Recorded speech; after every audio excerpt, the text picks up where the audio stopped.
The following stream contains mature content and subject matter. Viewer discretion is advised.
Ooh, good evening, everyone, and welcome to the finale of Old Gods of Appalachia. I am the Rabnos Harkon. I'll be your storyteller for this last and final episode. Before we kick things off, let's let everybody introduce themselves and give us their type, descriptor, and focus. One last time. One last time. Hi, everybody. I am Mama McStabber, and I am playing Prudence Ann Palmer, a superstitious sage who fears no haints, but she goes by Granny Palmer. I am Timber Brad, and I'll be playing Joseph Georgie Holtzman, a stout protector who walks these woods and is usually seen with an axe nearby and probably looming like a very tall, wide shadow. And I loom nowhere. I am Ben Powers. I'll be playing Randolph Rand Barrow of the Barrow family. I am a sharp-eyed author who cannot escape the darkness, nor would I want to. It seems pretty okay there. I kind of starting to like it. And as always, I am Shanky McStabber, and I'm still playing Old Joe, the shifty speaker who becomes the beast.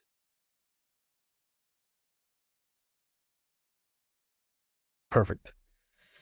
Last episode, we opened up with Vernon Barrow talking to Georgie after having broached the subject of buying the family's property from them, and was given a tour around. Everyone was brought together back at the Palmer house. We got to see Granny Palmer with the twisted apple that was given to Georgie by Vernon himself. She decided to carve her own protective doll to protect her house, since Gunther had been invited to stay there. And she sent up her youngest daughter, to live up at the main house to sleep there while he was around.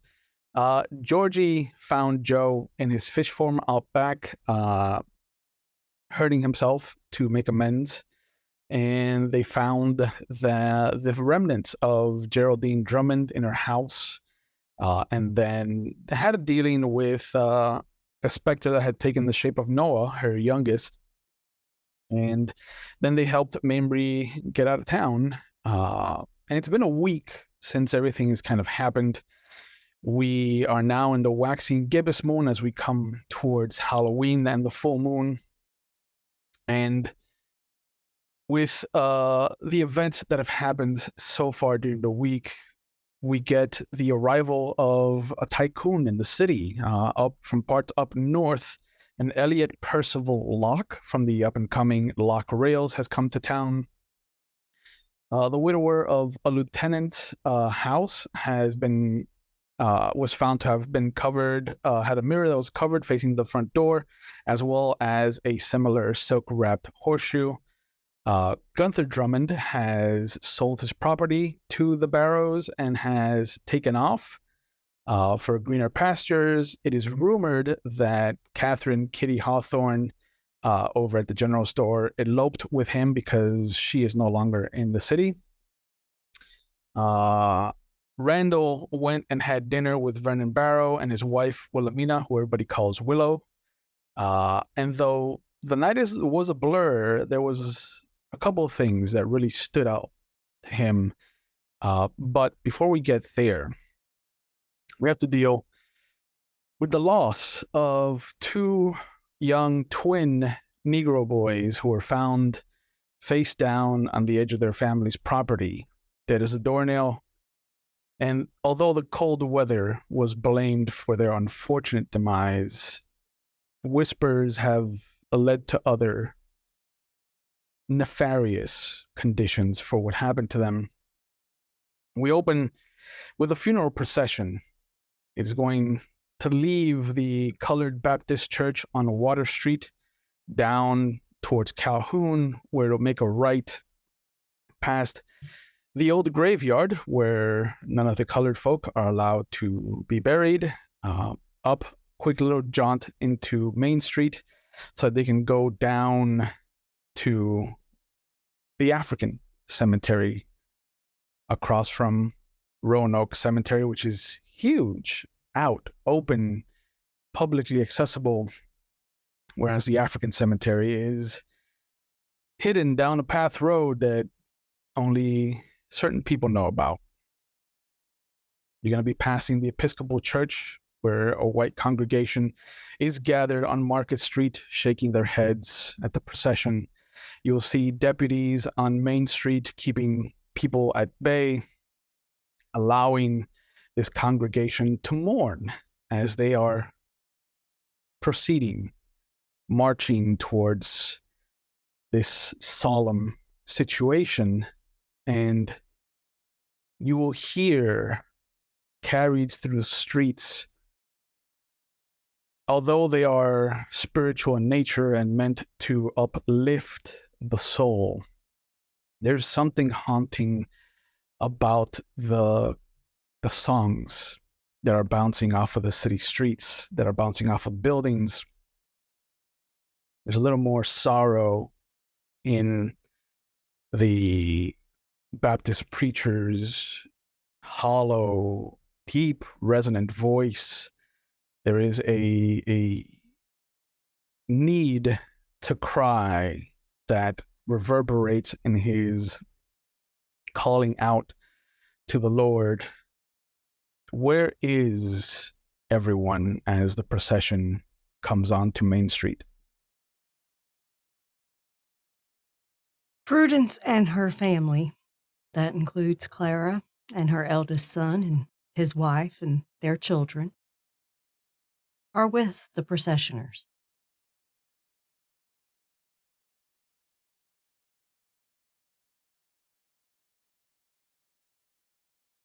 I imagine Georgie is probably by the general store trying to see if the rumors are true, trying to see if maybe Kitty's still around. And then once he notices the procession, he'll stand there in reverence, to them as they pass, but also kind of keeping an eye out in case anyone tries to act a fool. Mm-hmm.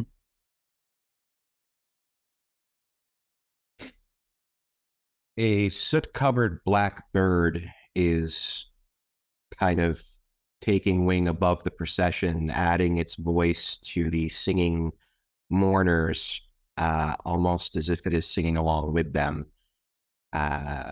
Rand, meanwhile, is going for a stroll. He feels that there is something awful, something stirring, and he's restless. And he knows that a funeral is a great place for the attention of people to be. And while people's attention is on something, oftentimes the real story is somewhere else. So he's been kind of keeping tabs on his extended family since he recently met with Vernon for dinner for the first time, and has been kind of staying out of sight, keeping an eye on them. Old Joe's already at the graveyard. He's just kind of set up there where he can see the funeral itself without being obtrusive. I'm kind of hung back, leaned against a tree where I can see what's going on without interrupting the events. Are you in your human form? Or are you in Yes, some kind of animal form? I'm in human form. What a rarity. There is... It's a funeral. There's no hiding it. The boy's mother is inconsolable. Some of the older family is trying to keep her at pace with everybody else, but the congregation seems to be matching her pace. There's no hurry here to put the boys in the earth. And there's a moment as you come up to Main Street and you're about to turn for that final leg of the journey. And there's a moment where the preacher himself lets his song kind of fade off. Takes a moment, wipes his brow. There is a attempt at joviality as he kind of tries to rally the troops for this last leg. Lord. There's a moment where everyone feels the sadness that cannot be hidden, that cannot be masked in his final song that he chooses for this last leg. And there's a moment where I think Granny Palmer and definitely Georgie will notice him looking in a direction of three gentlemen. One of them is older. The other two have a very familial resemblance to him, probably his children. But the preacher tries incredibly hard not to scowl at their attendance in this. And although they're not in the procession, they are behind one of the deputies who have blocked off the street. The pain in his song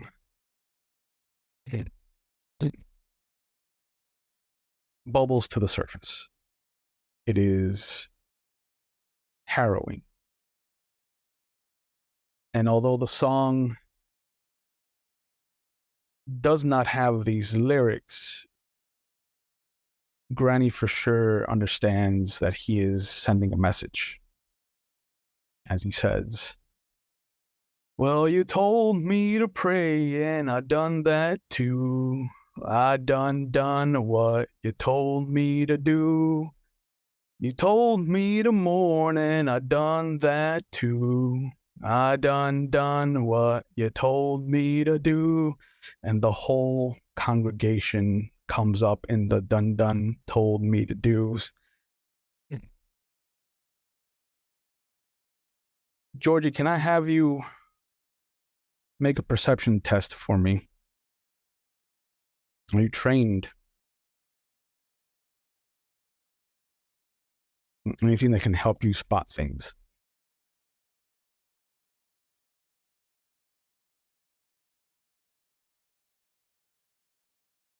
Right now, he's not even trained to unmute his mic.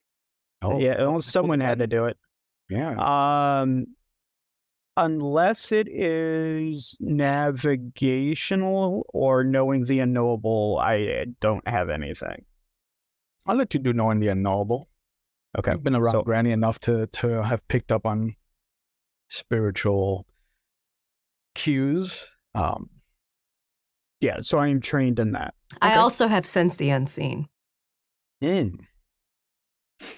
Granny will notice a shift in the wind, but Georgie, being so close, will actually see something out of the shadow of his eye, in the corner of his eye, just suddenly shift away, as if ducking for cover.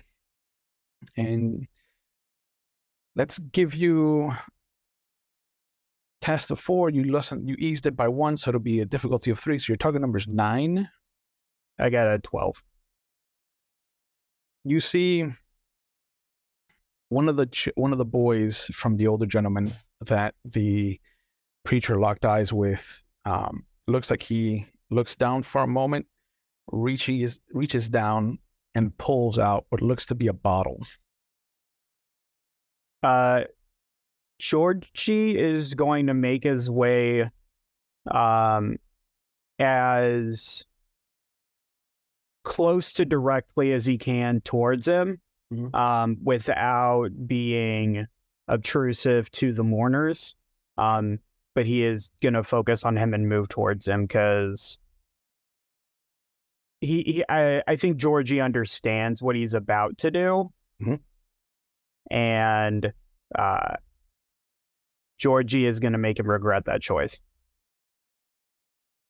By the time you get to him, he's uncorked the bottle and he's just jammed a handkerchief into the mouth, sneering, snickering his, what you would imagine, brother next to him, kind of egging him on. And as he looks up to grab his brother's box of matches, he sees you.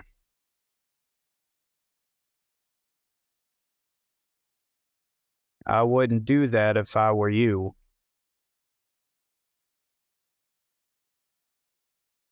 You know this is just in good fun, Georgie. Fun for who? Don't tell me you soft on these colored folk. They're just trying to mourn the dead. Ain't no different from you or me. We don't sing when our dead go dying. And they ain't trying to light your church on fire. Ain't nobody set any churches on fire, Georgie. Where'd you get that from? And no one's going to. And at that point, Georgie's going to knock the bottle out of his hand. It crashes to the ground. A couple of the people around you turn. The deputy sees you, sees them, and he crosses his arms as he starts to come over to you.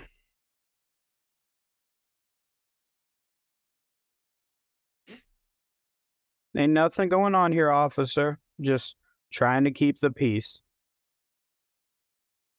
All right, Georgie. All right. And as the three of them kind of nod in your direction, and there is this mental notation of what you did to them,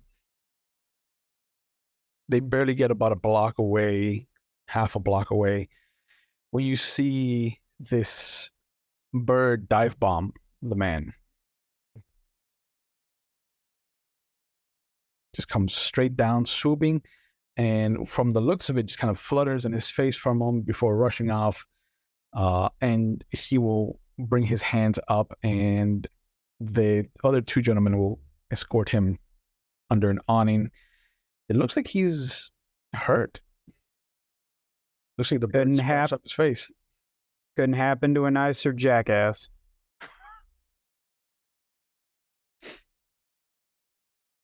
Granny, are you trained in perception? Could you have seen all of this?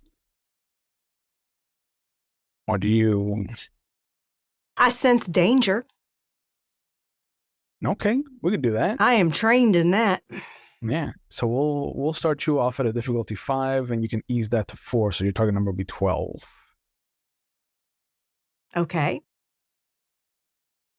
And Since you were a also little with Sense further the away. Unseen, because they were trying to hide. They were hiding by normal means, not magical, and I get an ease on that too. All right. So that'll bring you down to difficulty 3. So your target number becomes 9. That is 12. Okay. You saw all of that. Okay. You saw Georgie step up.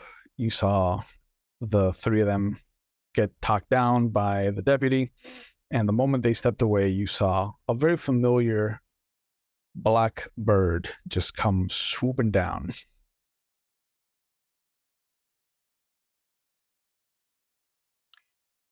Granny knows those youngins, right? Not personally, but you've seen them around. She knows their names, right? You know the family name. Yeah. Mm-hmm. Yeah, she'll take care of them later. They've been procession handled moves on. and distracted enough for now. She'll Yeah. handle them later. The procession moves on, and you will see the wide open spaces of the Roanoke Cemetery, the statues, the gravestones, the markers. And as you turn down the avenue towards the African cemetery, you'll see the stark difference. There are no big statues, no benches for mourners. There is just a field and whatever people themselves can create for markers.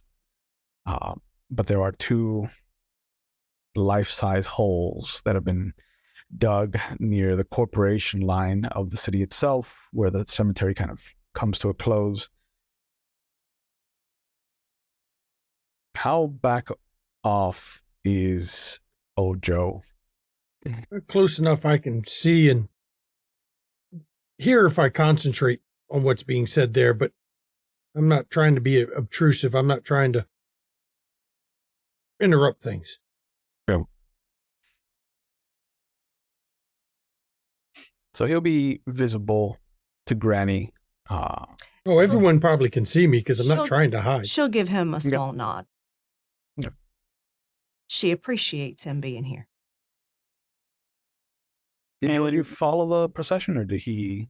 So he would have followed just because, especially once he saw that assholes were afoot, that he would follow just to kind of make sure that nothing happens on the rest of the journey.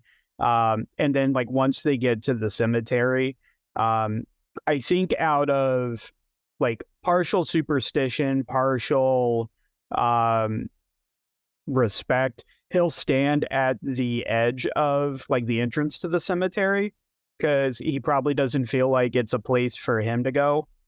But he also doesn't want them following in case they decide that they're going to try a second attack, though I assume they're going to be busy for now. Yeah. I imagine this is the primitive Baptist cemetery. It's not denominational. Right. It is just given to. It's the African version of it. Uh-huh. Yeah. It is the plot of land that was given Right. to the colored folk of the Got city. you. There is a quiet. The morning air is brisk, and there is a moment where is Rand in all this? Rand is aware that the canary was agitated, and so has started to kind of make his way in the general vicinity of where the procession had kind of gone to, leading towards the cemetery.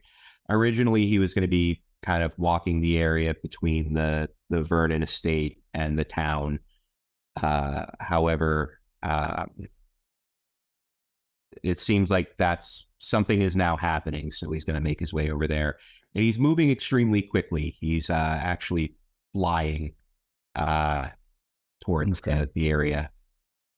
The Barrow land is not far. You're on that side of the city already. Vernon's property touches the Roanoke Cemetery, so he is nestled between a William McCully and a D.G. Armstrong at the end of Calhoun or Burwell, depending on which street you want to take to him. So you're not far from where all that took place, and where you see this gathering just north of the cemetery itself. Yeah, the shadows that are basically gathering him up and pulling him into the air it's almost like a web between the trees. The ability is described as wings, but it's shadow ribbons. It's hard to, so I'm kind of picturing it as that it's pulling him along the tree line forward. So he's using the trees as cover from anyone looking from the ground. And he's going to use the height and vantage point to keep an eye on what's going on. Give me a line from from the poem that stands out from last night. It just so happens that I do have the poem from last night here. And the line that stands out is, "The masses will chant the devil all the more. They will come, for what will be owed will be due." You hear that as you set yourself up.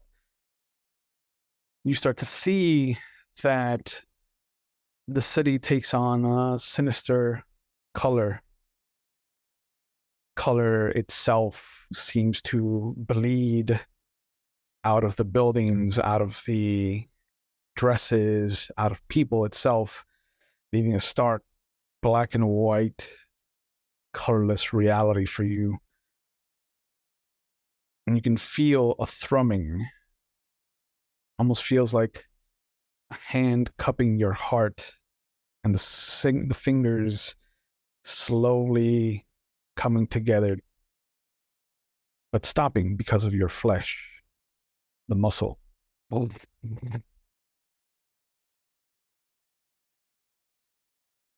And are the shadows reacting defensively to this feeling or presence? Not at all. Okay. But they're not, it's not like subverted control, right? Like it's not, it's just a general feeling that I'm getting. Okay. There's nothing trying to take the shadows from you.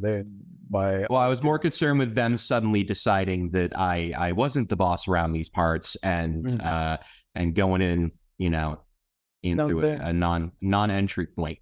They're listening still, for now. Great, left that little for now. That definitely makes me feel more the cockles area of the heart. It should. Right where the head is cupping you. Yes, that's very off-putting. I don't like it. I don't like this feeling. So I'm going to. Is there a church nearby the cemetery?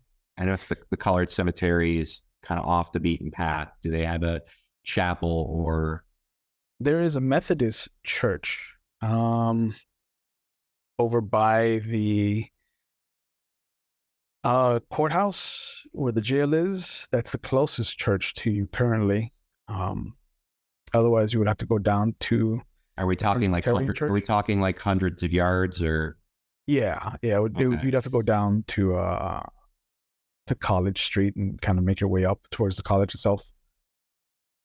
Then I'm basically looking for a tall standing structure relatively close by to where the scene is. Whether it's maybe a gatehouse or a gravedigger's hut, anything. And that's kind of where I'll perch myself.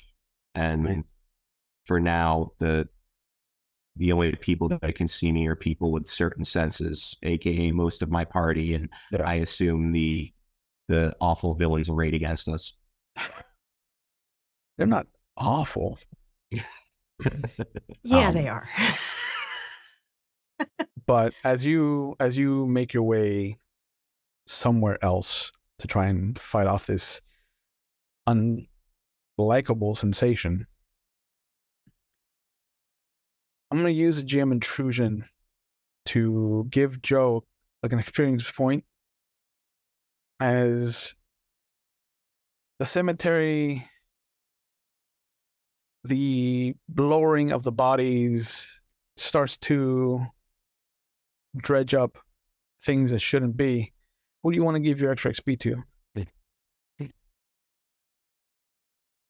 I'm gonna give it to Prudence this time because I kind of remember who got some last time. So Okay. You see them lowering 2 bodies into 2 graves, and you see for a moment the cemetery wash away. There's still the green of the grass. There's still the sounds of mourning, crying, but it's not someone else. It's you. You're the one mourning. You're the one crying. You're the one that dug up the 2 holes. And you hear the familiar female voice just caressing your right ear. I wish to change the terms of our agreement. that's not how this works. And of all fucking places, you're gonna come here to this funeral, interrupt You their forget mourning. your place. Shall we dig a 3rd hole? If you're gonna try to give me back what I had taken from me, you might as well dig the 3rd hole. The sensation of a bare foot against the back of your neck drives you down to the ground. Won't even And fight a it. third hole starts to crumble at your face, opening in front of you. I don't want to remember. Giving it back to me won't kill me as sure as if you bury me here. Any way you look at it, damn it. I'd rather be in the ground, alive as I'm breathing now, than to go through whatever I got rid of again. I don't know who's in those 2 graves. God damn it, I didn't want to know who's in those graves. You want to change the deal? Fine. I'll be in your woods. I'll go find you after this funeral is over. I'll come see you. Not here. Good. Come to the fort. And the foot releases. And you're brought back to the cemetery. I'll stand back up because I know I got pushed down, even in the world. Not standing as straight as I was, that's for sure. Bit more hunched than I was. I'll look around. Anyone notice what happened to me? I'm pretty sure that Prudence is busy with the mourners. Possible I might have. My perception is good enough. I'm sharp-eyed. Let's test your sharp-eyed perception. Just because in my heart of hearts, I consider Joe a friend, and if he needs backup, I want to be able to be there for him. I will apply 2 levels of effort. That's what, 6 points normally? So 2 levels of effort would normally be 5. Okay. You have a 3 edge, so that brings it down to 2. Yeah. And I have a free effort on perception because I'm curious. Okay. And you are trained in I'm perception. very trained in perception. Yes. So that's 3 Four Yeah, four. eases. Okay. So that'll bring you down to a difficulty of 3. So your target number is 9. Remember that ability that I was going to take that I said I wasn't going to take because Correct. it lets me ignore ones? Yeah. Yeah, that happens. Oh. I'm going to just put this down here and Okay. no, I'm going to spend an experience point and I'm going to re-roll. Okay. I'm going to re-roll that. You don't want God to give me damn a it. free intrusion? No, I don't want to give you a free intrusion. I would have. You son of a bitch. That is a 12. You're a good distance away. The Barrow estate is between you and the African cemetery, and so there's this distortion every time that you try to look at the estate head on. So it takes your attention for a moment, but you do notice there is this almost imperceptible instant of black lightning, this flash that cracks down in the African cemetery. And as you kind of narrow your eyes and look, you'll see old Joe, bit of smoke coming off of him. Just kind of stands up, forces himself back up to his feet.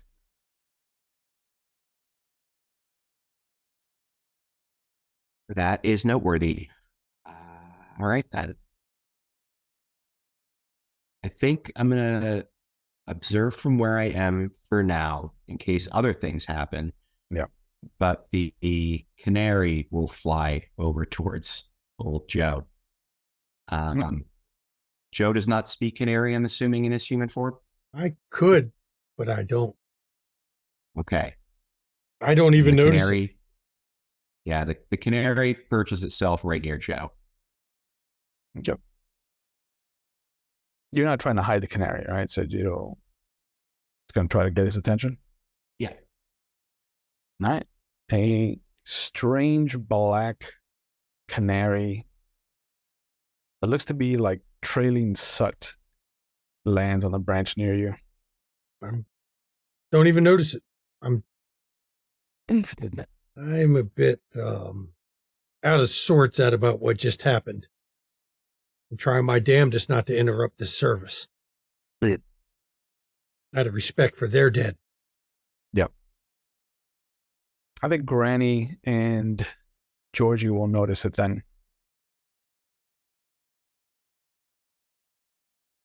You all see there's a reverence in old Joe's eyes about allowing proper respect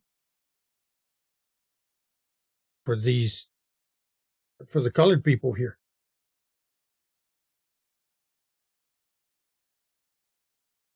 If Granny notices, and notices the bird, obviously trying to get his attention, Yeah, it's got its head tilted looking at him.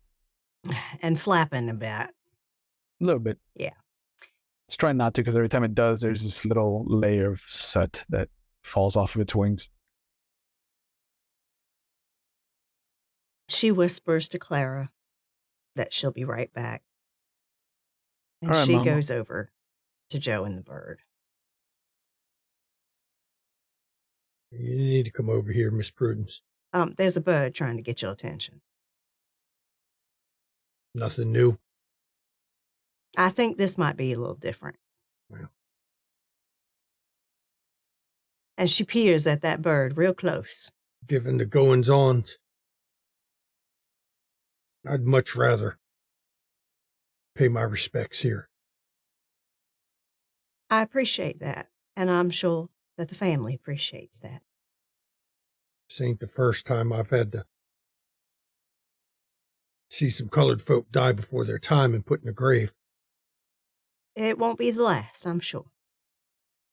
But don't get easier. No, it don't. They deserve the respect for their dead. I'll deal with the bird later. It's part of what's been bugging me anyway. Can I pick up anything about this bird? Has Rand shared his bird with the group? Like this is his No, bird? because Rand has only vaguely started to understand that the bird is linked to him. Okay. It's only really in the last week and a half that the bird has been a thing that he now knows he has a link with. For Granny, then it's one of those things that being this close to the bird, memories start to kind of flood back.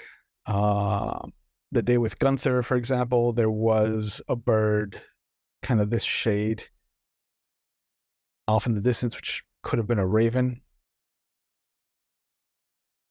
That morning with the apple butter, same thing. What could have been attributed to ravens or crows off in the distance now.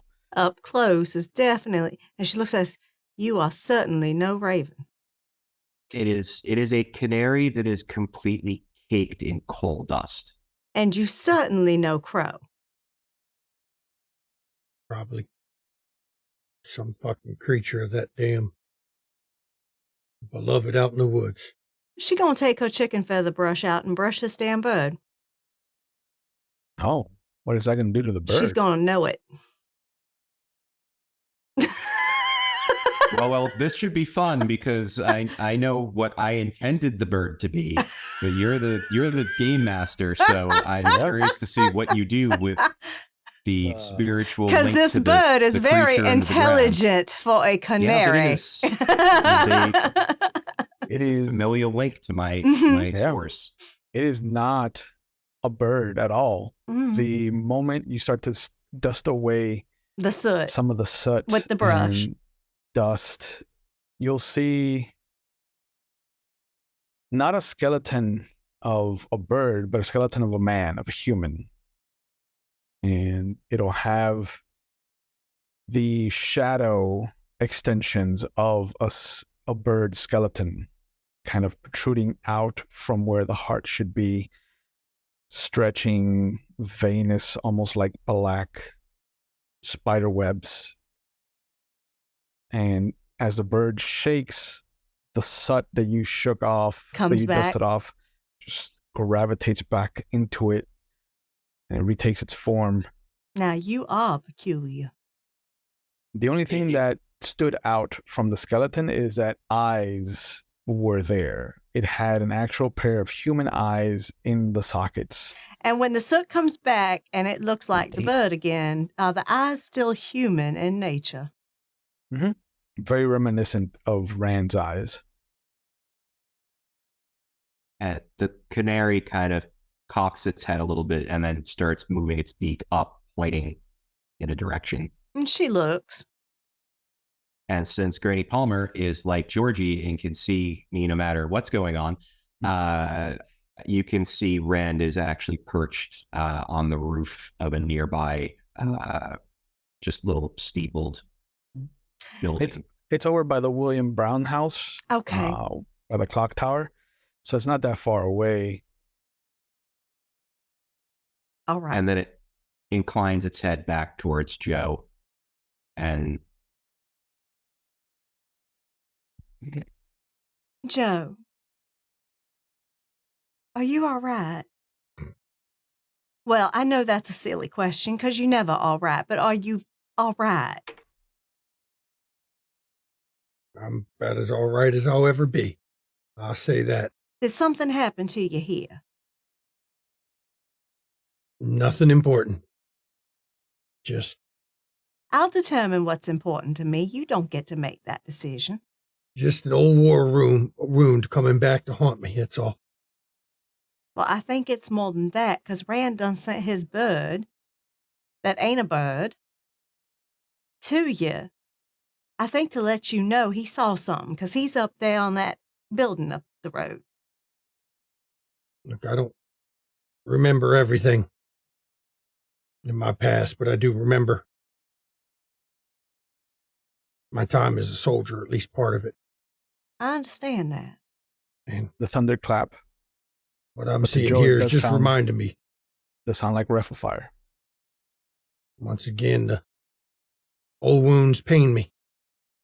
And you notice that Joe's actually holding in his hand a Union insignia, collar insignia, that he's kind of rubbing in his hand right now.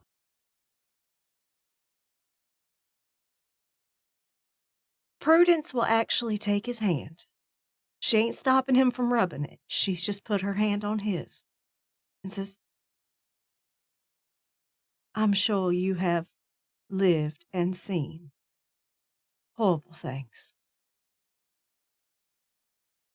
I've done horrible things. Oh, I'm sure you have. And the funny part is, Miss Prudence,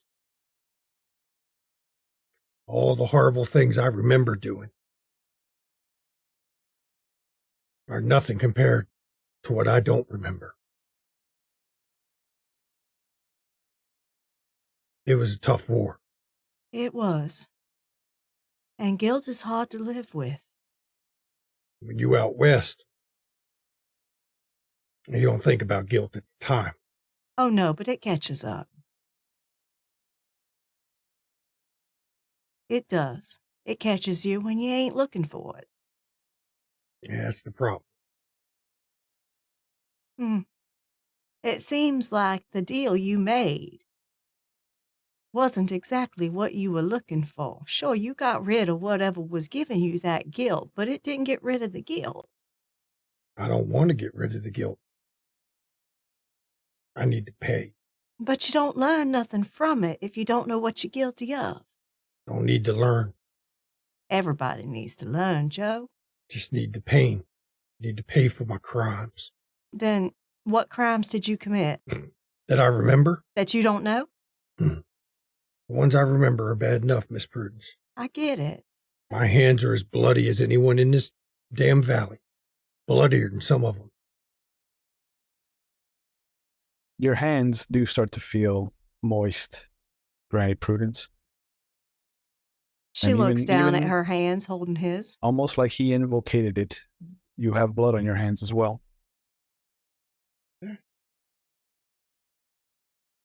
Now, Joe, you ain't got to listen to a word that a crazy old lady says to you. But I'm going to tell you now, that deal you made, whatever it was, and it ain't none of my damn business. But I know you made it. I work with things like the thing you made a deal with.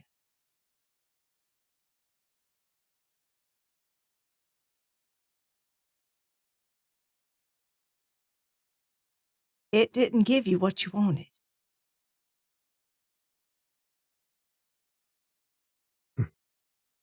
Gave me what I asked for. Not But always what you want now, is it? But it gave me what I asked for.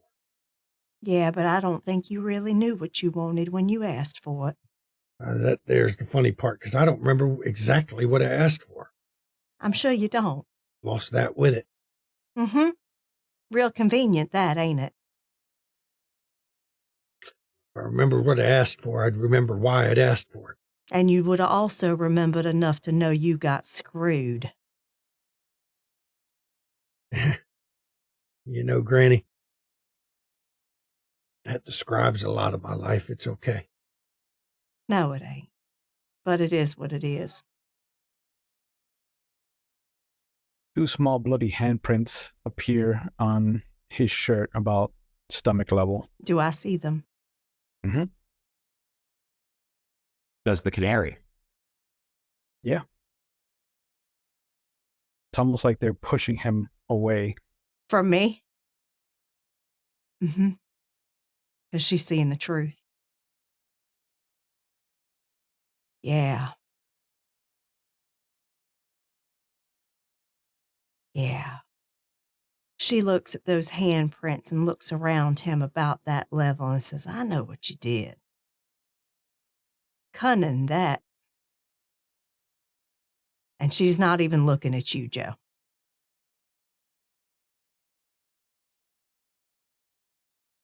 And she lets go of his hands, takes out a handkerchief, wipes her own. No blood. Yeah. Real cunning, that. Messing with his mind to make sure he don't figure it out. I don't want to figure anything out. No, I ain't talking about your memories you gave away, Joe. I'm talking about you figuring out you got screwed. Wouldn't matter if I did. That's part of the punishment. That's part of You keep telling the yourself. burden to Joe. carry. You're falling right into their plan. I deserve it. Sure you do. You don't understand, Granny. You don't know the shit I've done. You don't know of locking people, churches, and burning the churches with them in it. No, I don't. You don't know of I know reveling in men the that slaughter, have. catching Confederate patrol, and reveling in the slaughter, killing them while they sleep, while they eat. I killed one man while he was taking his shit. Told myself I was doing the right thing. You trying to hurt yourself or hurt me? No, I'm telling you what I've done. I- That's what I remember. That's fine. Like I said, it didn't give you what you wanted. You wanted to forget things. It made you remember the shit that you will beat yourself up with to distract you from the fact that it screwed you over. What must I have done? If I didn't care, You may not have done anything that you wanted to forget. You might have wanted to forget something you didn't do. either way, what kind of person doesn't care about losing those memories, doesn't mind carrying the atrocities he's done, but decides some other memories too much to bear when he's already bathed himself in blood? Well, then go bathe yourself in the river and come out clean. You know, some things, if you read the Bible, it says some sins can't be washed clean. The canary chirps at that line. Whatever I've done, it makes what I know I've done much worse. And you think by punishing yourself, being flagellant, really, that's going to give you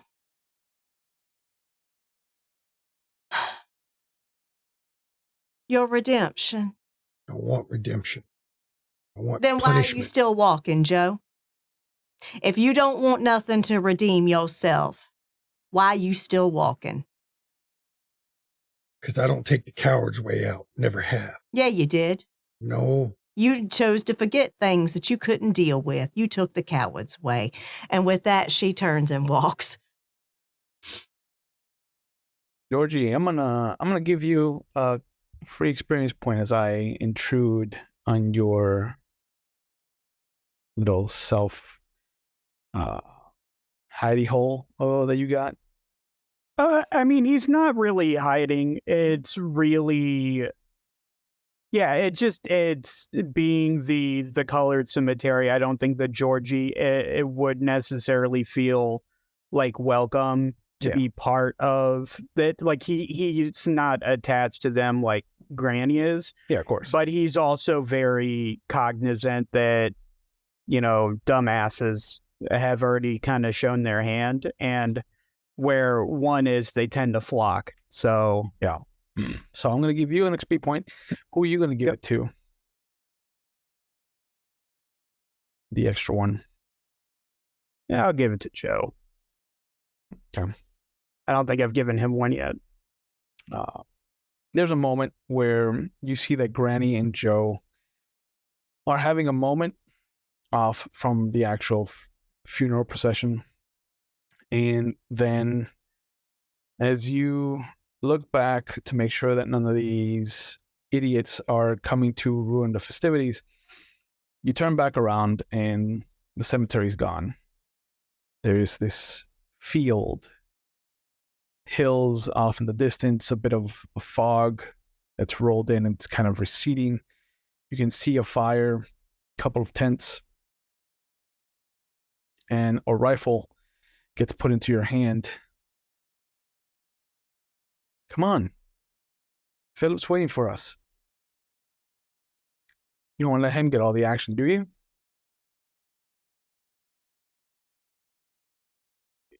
Does this feel like a memory, or does this feel like Not a memory. like fuckery? This has the yarn of a memory, but it is not the it is not the trapping of a memory. It is not the costume of a memory.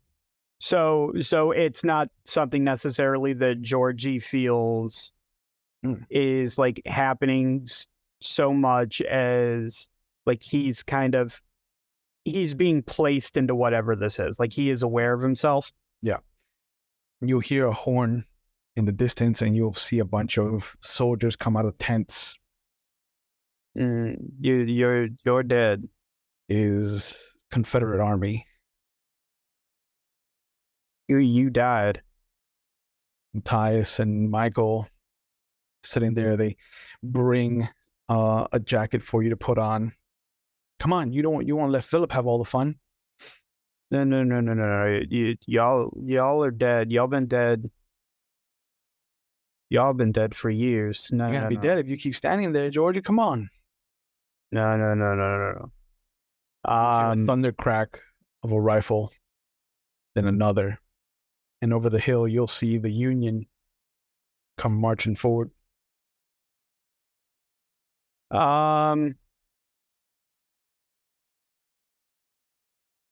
Is there a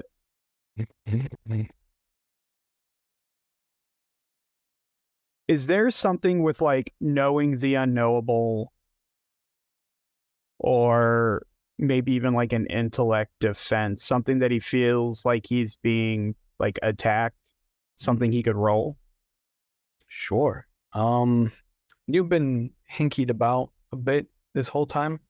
Mm-hmm. And he knows, like, in this situation, he knows his brothers are dead. He knows he was just outside of a cemetery. Mm-hmm. So obviously something's messing with him. And he don't like that hanky shit. So yeah. Let's give you an intelligence defense for this. And I am specialized in that. That'll ease it by 2. So that'll bring you to a 5. You got anything else you want to throw? I have 2 edge. So anytime that you use effort, you can reduce the total by 2. And I will spend 2 effort. Okay. So that'll be a total of 3 points then out of your intellect. That'll ease it 2 more. So your target number now, your difficulty is 3. So your target number is 9. 11. Nice. There is a moment where you smell the gunpowder. You can hear the bullets as these young, untested troops are rushing into a combat they have no business being in. And although they're urging you to join them, to follow them, you've put up with a lot of hinky shit last week. You've seen that Granny Palmer has dealt with it in her way, that Joe deals with it in his way, and even if he can't describe it himself, that new Barrow face has dealt with it in his way. You try to push it out. There's no way Matthias could be here. There's no way that they could be talking about Philip. This is nowhere near Fredericksburg from the look of it. I imagine at this point, Georgie will deal with it in his way, and he'll curl, like he kind of like kneels down, and then immediately like closes his eyes, throws his hands over his ears, and just starts screaming. And I mean screaming. they're dead.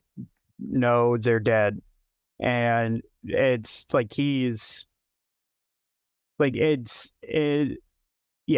think especially like the awareness that like everything around him feels different, and he's seeing all of his dead brothers.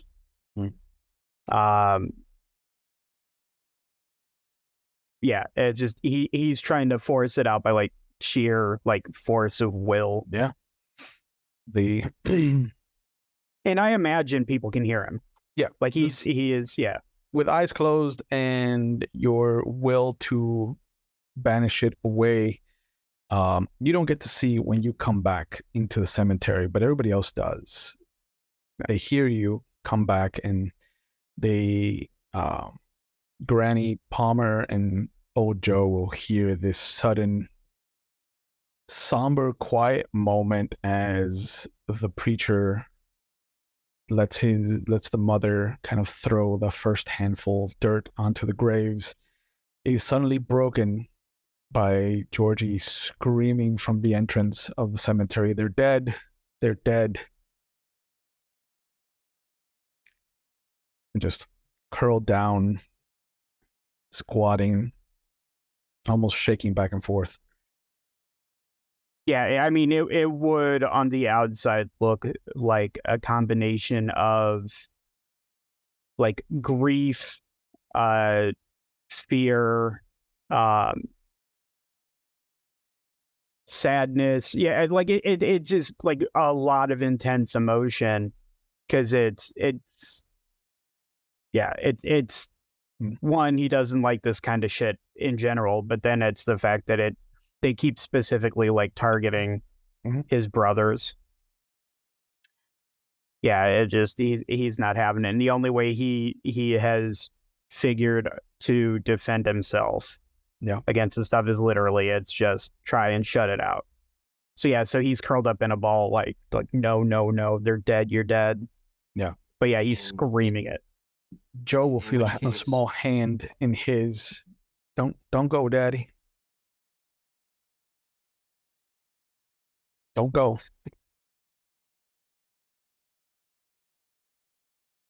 That's not happening. I know better.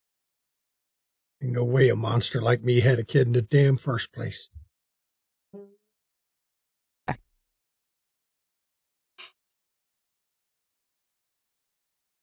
I was going to fly down to Georgie. Sure. As Prudence was walking back to the graveside and she hears Georgie screaming, she just shakes her head and says, "Lady, preserve me. I can't go anywhere with these damn men." And she...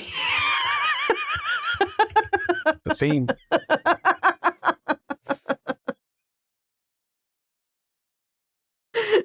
So she just shakes her head and she says, "Forgive him, forgive him." And I walk to him and I put a hand on his shoulder and I say, "Georgie, now, you're not there no more." As soon as she touches him, like normally, like I think that's sort of like Georgie's grounding. It sort of reminds him like it's done, but probably for the first time that she's ever done this, like Georgie like recoils from the touch, and like kind of like falls down and backs away, and I think it takes him a moment to realize that I'm assuming he realizes he's not. Yeah, the moment that you feel that familiar touch and you have that recoil, it doesn't help that standing above and behind Granny Palmer are the three decayed remains of what you imagine your brothers must look like in their Confederate uniforms. Oh, please point at them. Down. Let Granny take a look. Like as soon as Georgie sees that, he goes right back, but it's like face down towards the ground, and he's screaming like, "You can't be here, you're dead. You can't be here, you're dead." And Granny's going to turn and look, because she knows she didn't do this to the boy. No, she did not. There is the odd look from the procession, from the gathered kind of masses of the congregation. Joe looks to still be where he was standing, I assume. She sees nothing hiding magically. Nothing is there. And she looks at Georgie and says, now, Georgie, that's in your head now. Ain't nothing there. Something's done worked you over good and scared you half to death. Georgie, would you like to take a walk? Georgie can't hear any of this. He's got his hands over his ears again. Like he is back in his safety position. Okay, Granny will smack him. I'll let Granny jump on that landmine. I am not going to be one that smacks Georgie. And that's twice in 1 week, and she's jumped on a grenade. Yep. Let that. Granny will smack him because she needs to bring him back to reality. It's a shock. It's a shock. You're definitely rattled for a moment. Mm-hmm. They're gone. And I think immediately Georgie's first instinct is to just kind of like look around and see if they went somewhere else. Where'd they go, Granny? Or where'd they go? Georgie, I need you to listen to me real good now. Something has worked you over and has got you scared to death. And they know that you are vulnerable to seeing the things that have passed. Something they is are working using it all of against us you. over. But there was nothing here, Georgie. I know it. It felt so real, but like I knew it couldn't have been real because they're dead. Right. Why do I keep seeing them, Granny?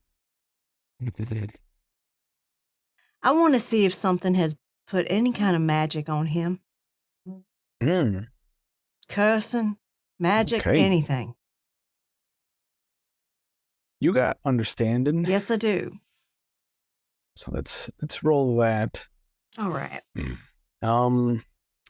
Anything else you want to throw at this? I've got 3 effort. Okay.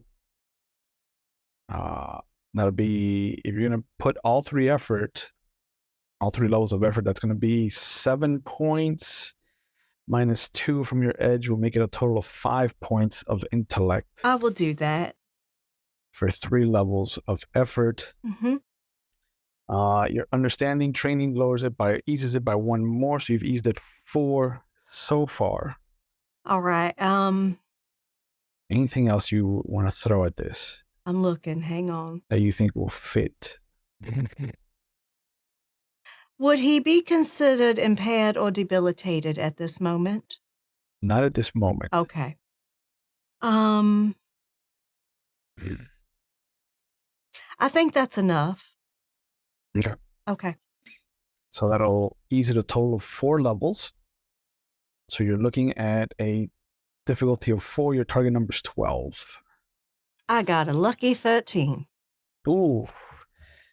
There is definitely something that has attached itself, not just to Georgie, but to Rand, to you, to Joe.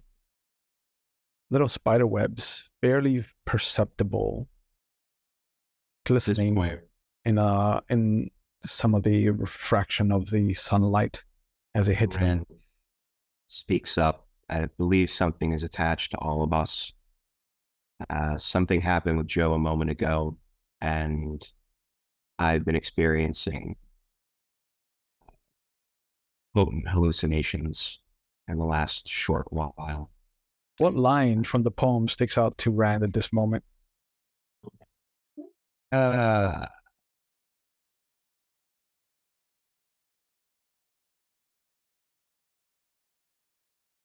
Let's go with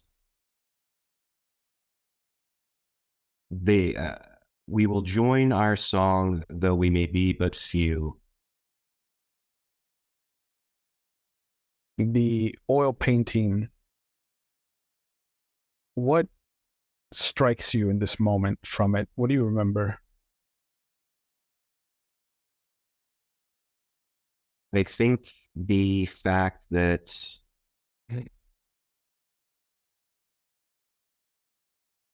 the shadow of the man in the painting did not fit his body. I think that it was too broad. The shape was wrong. It was not the shadow that a thin man would cast. It's the shadow of a larger man or thing, irregularly shaped.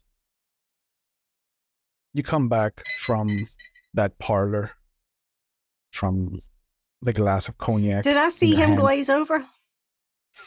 Instantaneous. Instantaneous. He Okay. suddenly remembered something, Okay. but he didn't go anywhere. She's gonna say, not too loud. She's not gonna holler, but she'll be like, Joe, get over here, please. And I look down at, I don't even know if there's a little girl down there or down there still holding my hand.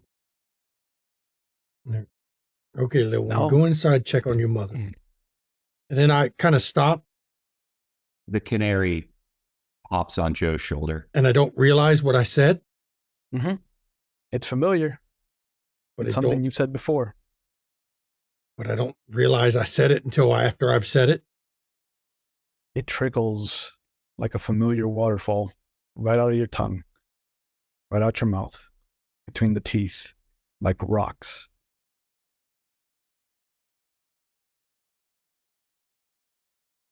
Leave me alone. I'll come see you at the damn fort tonight. Just leave me alone.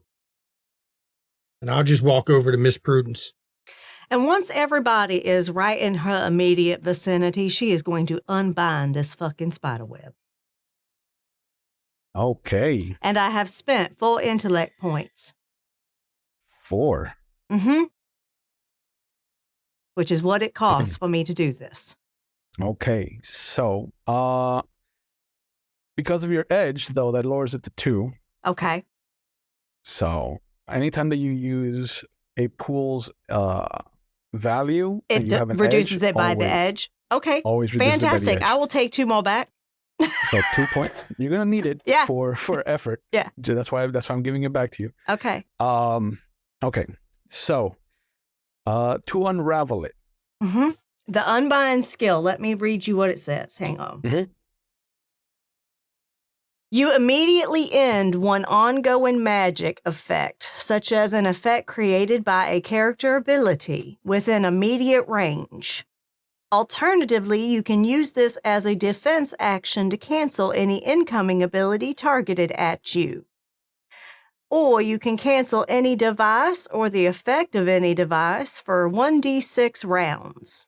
You must touch the effect or device to cancel it. So she will touch this spider web and unbind it, and it is an action. Okay.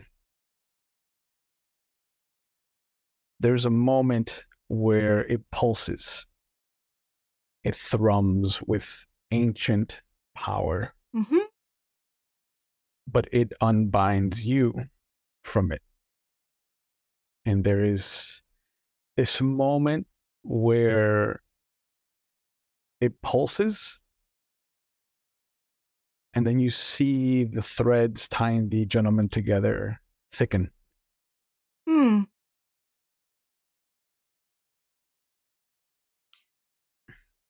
She's going to walk up to each gentleman and do it again. Okay. She's not playing around. Okay. 2 per will make that a total of 6 points. Yep. But the moment that you touch the last one, Mm-hmm. who are you leaving for last? Rand. I was actually going to request that because I'm more curious to see where those strands lead. That's fine. Then That's fair. having If them it doesn't broken- work or it Yeah. thickens, that's Yeah. fine. Yeah. I figured as much. The moment that you touch Rand, you see the spider webs disintegrate. Mhm. There's a moment where a breeze picks up from the cemetery, and then Rand's canary starts to disintegrate. That touch, that familial reach into whatever was passed down to you starts to leave an empty void. I would like to spend an experience point. What do you want to do? Can I You wanna use it stop for? that? Can I stop that from happening? Oh. I like that you can use experience for a whole slew of different things. Because I had no idea that was going to happen. So Yeah. If that doesn't work, where I would consider that to be a danger, would my danger senses tell me that was in trouble? Because if that's the case, I because have he an can't ability escape the darkness. Correct, but I can escape. I cannot escape the thing, but however, I can escape the thing that wants me to escape the darkness. I have an ability where if I spend 3 speed, I can move before anything that would be a danger is a danger. And that includes from surprise. So if I feel her touch was, like if it could do that, I would like to say that I used that ability to get away from her touch before she touched me. Okay. Sure. Like just All for right. just a second. So can I take back 2 if I didn't do it on him? Yeah. Sure. Okay. Yeah, I wasn't going to be a jerk and say she lost it. So basically, and I'll spend my 1 after my. So she reaches forward to touch Rand, and without, like, all of a sudden his eyes turn that same black that only Joe has seen before, and he literally is no longer there. It's almost like something grabbed him, the shadows from the tree line, pulled him away from her. Everybody sees that at this point. Miss Prudence, I would ask that instead of working the magic that you did to the others, that you instead trace where this is linking me to. If you can see it, I'd rather know where it's going than have it severed. If it's severed, someone can simply reattach it. If I know where it's leading to, that I can find the source. Understood. I'm just looking to try to protect. That's all. And I certainly appreciate that. And I will try to use understanding to understand where this thing is going. Okay. And the bird that was almost disintegrated a second ago flies over to Rand and immediately just starts like trying to bury itself under his overcoat. Yeah. Sorry, I didn't want to kill you, bird. Yeah. I didn't want the bird to die. You were about to escape that darkness. You were about to escape that darkness. Yeah, It's the whole point of my guys. I can't escape the darkness. It's in my title. So before she does that, I'm going to use my encouragement Oh, to give her an asset on it. Nice. okay. I am now out of floating XP. I'm sure- Hopefully nothing else. Since I have to Attacked speak about by it darkness. first, I'm sure Granny can dig down inside and find out where it came from. She's good at that kind of stuff. Yeah. There's my encouragement to give you an extra asset on that. Can Yeah. I use 2 assets on that? What would be the other asset? Calling up my granny's spirit Oh, to figure Yeah. out how to work this magic. given everything you have, looking at your character sheet, the Granny Spirit would definitely help.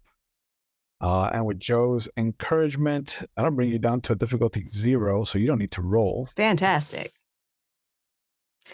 You see her rub a ring she's wearing, and it looks like an old ring, and it's fairly simple. It's got a couple stones in it, but it's nothing fancy.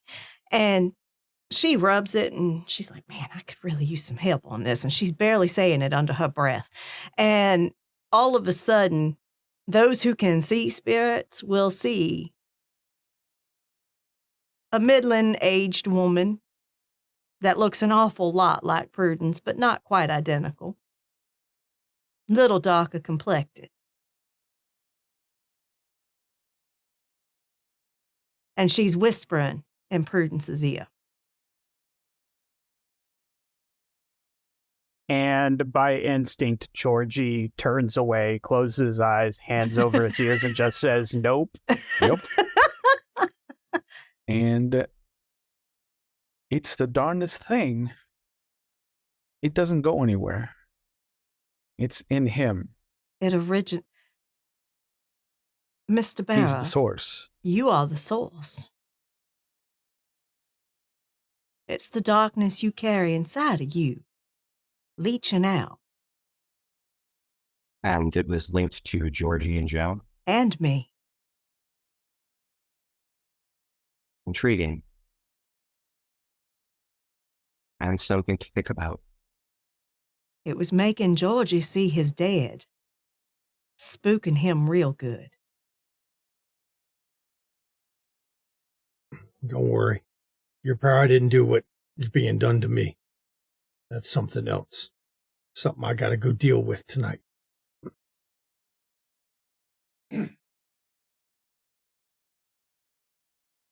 She looks over and she's like, well, I think we've caused enough disruption.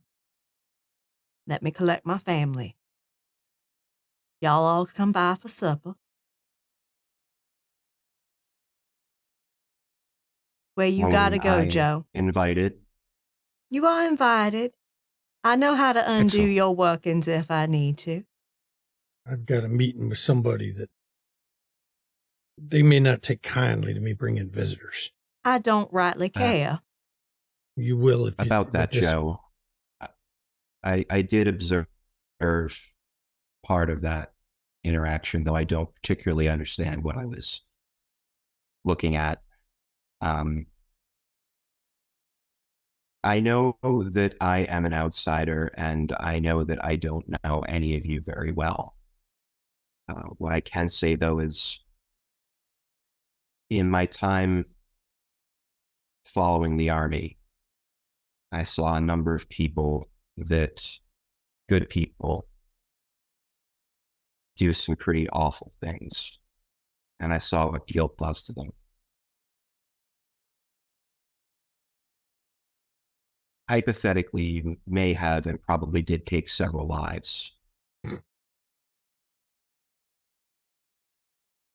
You know, Mr. Barrow, You have the rest of yours to enrich those around you. it's not the lives I One took might that bother me, Mr. Barrow. They were rebels. It's the fact I enjoyed it. That's what bothers me. Well, it's not what you're ordered to do that is the most awful thing. It's the things that you do when you're not under orders. There were no orders. We When were you're given free regulars. rein. I'm just saying that you have the rest of your life to enrich those others. There's a thunder crack that sounds like a cannon going off in the distance. Think I gotta go meet with somebody. Where? You don't need to go meet the beloved. Oh, I'm very familiar with that one. You don't need to meet that.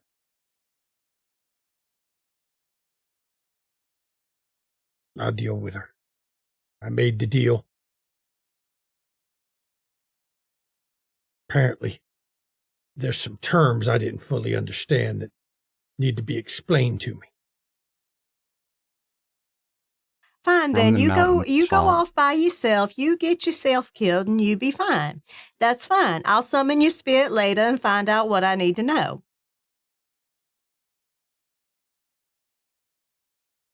You know, So after the thunder hits, Rand kind of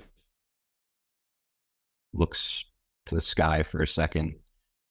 From It's the darkening. mountaintop, stolen thunder in his hands. There's more of that coming. I Darkens. was gonna say, I imagine as the cannon fire goes off, Georgie for a second kind of gets brought back to that moment with his brothers and immediately starts like rifling through his pockets for like peanuts or something, because if there's one thing Georgie has learned, it's that Nothing calms nerves like food. So he's gonna just look for something to start eating because he's better than he was, but that rattled him a little bit. You look up from reaching into your pocket, and the congregation of the Baptist church is gone.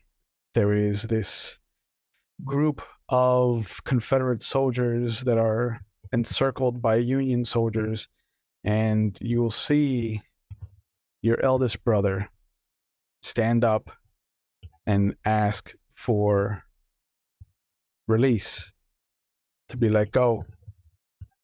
You've never seen Philip more heroic. And one of the soldiers from the Union Army takes his hat off, and as his hair droops down in front of him, and you see a younger Joe stab your brother, this is where we're going to go to break. So we'll be back in a couple of minutes, everybody's hang tight. I see you in 10 minutes, people. Poor Georgie. Poor Georgie. But before we went to break, He's getting we his got to head see messed with. some terrifying PTSD being pushed onto not just Georgie, but a few of the other members of this group in a funeral that's still going on less than 300 feet away from them, 300 yards rather. We left off with Georgie being given a vision of his brother Philip standing up for him and his small cadre of soldiers as a young Joe ran him through with his bayonet. We're going to pick up right there as Georgie gets that last fleeting vision as the vestiges of whatever was hanging onto him from this black thread finally washes away, freeing his mind from any more psychological torture. Where do we find Georgie as he gets brought back to this funeral? I think the first thing Georgie does is he looks around for wherever Joe is. I'm standing kind of behind where Prudence was because I was the last one to approach everybody and just kind of hung back. Yeah. Georgie is going to take a swing at Joe. Okay. As soon as I'm seeing him with hostile intent, I have something I got to do. Sure. I would also like to act in the face of our very nice, very large fellow attempting to do a violent thing. Okay. Because I'm going to invoke terrifying presence. So, I'm gonna grapple. You're hindered automatically because I have a damper, which is an enabler. It's not a action. I don't have to use an action to do it, which makes you automatically hindered. Because anyone I choose in short range can be hindered automatically by me, as many people as I want. Nice. So you get hindered right off. Then I'm planning to put some effort on top of you. That's provided that we beat him on initiative or know that this is coming. Because I imagine sudden Georgie outburst is something that not everybody He's not expects. Fast. As soon as he realizes that Rand is coming for him as well, Rand is not. Rand is not moving at all. Rand is staying right where he was. Rand doesn't have to move to grapple people. But that counts as an attack, right? So basically it's a hindering. It's basically just the same thing that Joe does, just with a different skin on it. You are hindered, and any tasks you attempt to do are hindered, and leaving the area requires your entire action to do. Okay. I'll roll initiative. I'm fine with that. Sure. Let's everybody roll initiative that wants to be involved in this situation. Roll for initiative, monkey boys. I am trained in initiative and get a free level of effort. I got a 16. Yeah, let's just say Georgie ain't fast. Yeah, I assume he's not. Okay. At this point, as she's seeing gentlemen getting all hostile and shit, Prudence just walks away. She's like, I don't know these damn people. So I got a 16. Okay. I have a 14, but I've got training and easement. Sure. And where did we put Georgie then? Let's just say below that. Okay. Last. We'll go with last. All right. So Joe will resolve any of his actions as he sees Georgie suddenly bearing down on him.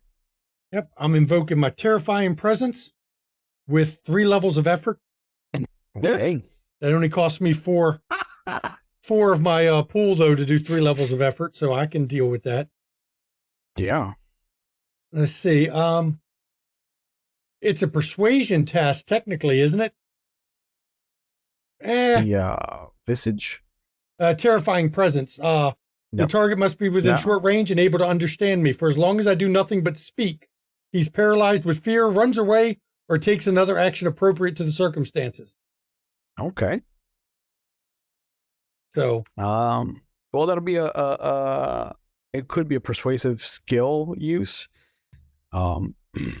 which you're trained in. So Mhm. that'll lower it by 1 more. which really makes it all just another hinder for him. He's hit with, because he's got to roll his defense roll. Damn, Georgie, right now it's 3 levels of effort, plus you hit with damper, plus the persuasion, because that was the 2 on that. You're looking at 5 stacked up hindrance so far. Can I humbly request that the other appropriate action isn't turn around and run through Rand? No, but I'll take that into consideration. And I'm just looking at him that. going, Georgie, this ain't the time and place for any of this. Except there's the way Joe's moved forward and the shadows have kind of covered his face a bit more. It's a little bit more sinister as he says it. Yeah. So with the 5 levels of hindrance and Joe being a tier 3 challenge, that puts you at a difficulty of 8, which is impossible to get to on a simple die roll.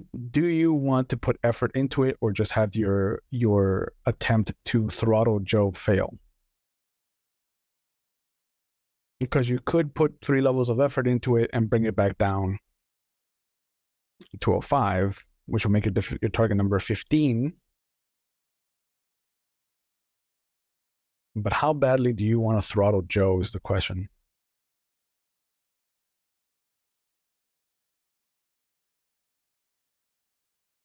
I think for the moment, Georgie will let it fail. Okay. But then say, did you kill my brother? I killed a lot of people, Georgie. And I'll be fair. I won't lie to you. I've never lied to you. I don't remember. I can't remember all the faces of those I killed. It was war. We did things. We killed things. If I didn't kill them, they could have killed me. That's how war is. That's the problem with war. It's not very selective in who gets killed. I didn't know you before I came to this town.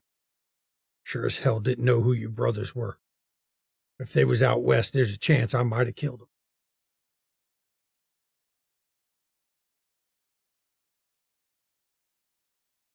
I hold my clean net of shadows because I don't know if it's going to be needed, but it's ready if it is. I got to keep talking to him so he don't break. Yeah. So, it's the way things are. You can hate me all you want for it. But if I hadn't killed them and they were there, they'd sure as hell killed me. Hell, I might not have killed them. Could have been anyone in the unit. I think the immediate emotion sort of going down. Georgie will drop his fist and just look at Joe. If I killed your family, I'm sorry for that. Losing kinfolk ain't easy. But as I said, we were in a war, fighting for our own survival, our own lives. Some out there fighting for their own kinfolk. We did what we had to. All my brothers fought for was home. Why do you think I was fighting? I remember that. My home was out there.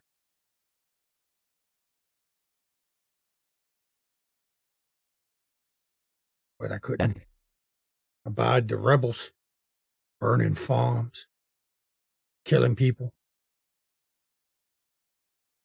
I did what I had to protect my home. Home's everyone else.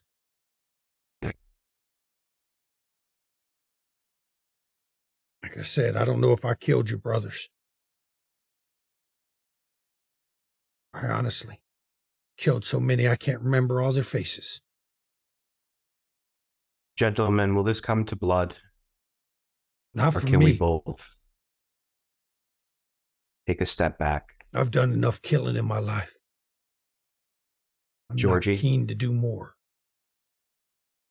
And at this, Rand actually physically steps between Joe and Georgie. Nope. Yeah, I feel like, Georgie will be, I think between Joe's mechanical ability and also, like, honestly, like what he said, and then what, like, Rand just sort of be like, dude, like, I think that's enough to kind of like diffuse it for now. But Georgie looks at Joe and says, we're going to have to settle this eventually, Joe. And you know what? I'm fine with that. Not here. Not at this funeral. Let them have their peace. Let their family have their peace. If you want to come and settle it with me, I'm fine. I won't even fight back. As I said, I've killed a lot of people. More than I'll ever remember. I'm due for some payback. But I want you to know, if I killed him, it wasn't personal. Seeing as how I've become fond of both of you for whatever reason, I'd rather see nobody here die. So. Oh, Georgie wouldn't kill me. He just beat me enough to make sure that I knew I'd been beaten. I don't want to test that. Georgie is a large fellow. And he kind of looks up at Georgie. Georgie's not like me. Large fellow. Mr. Barrow, Georgie's a good man. He's not like me. Georgie won't kill in cold blood. That's not the way he was raised. That's not the way he's brought up. Yes, unfortunately, grief and rage tend to warm the blood quite readily, and all it takes is once. Yeah, but it burns out quick. Unless you... Usually, it burns out over the ashes of whatever it did in the interim. Take it from somebody who's been in these situations. It burns out quick. Georgie's a good man. He'll stay a good man. He'll get his rage out. Maybe break a bone or two.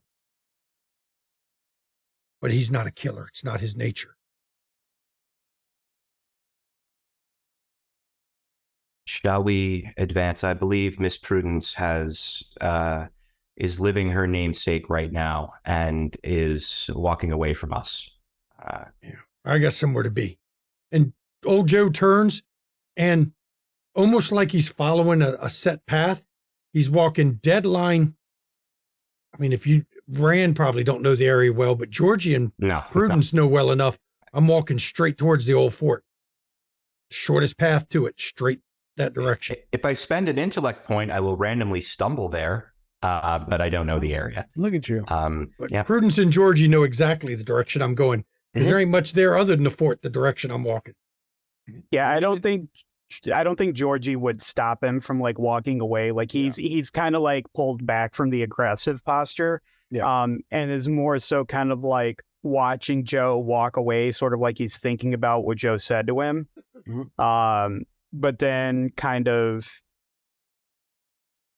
regaining his usual position as like following after Granny.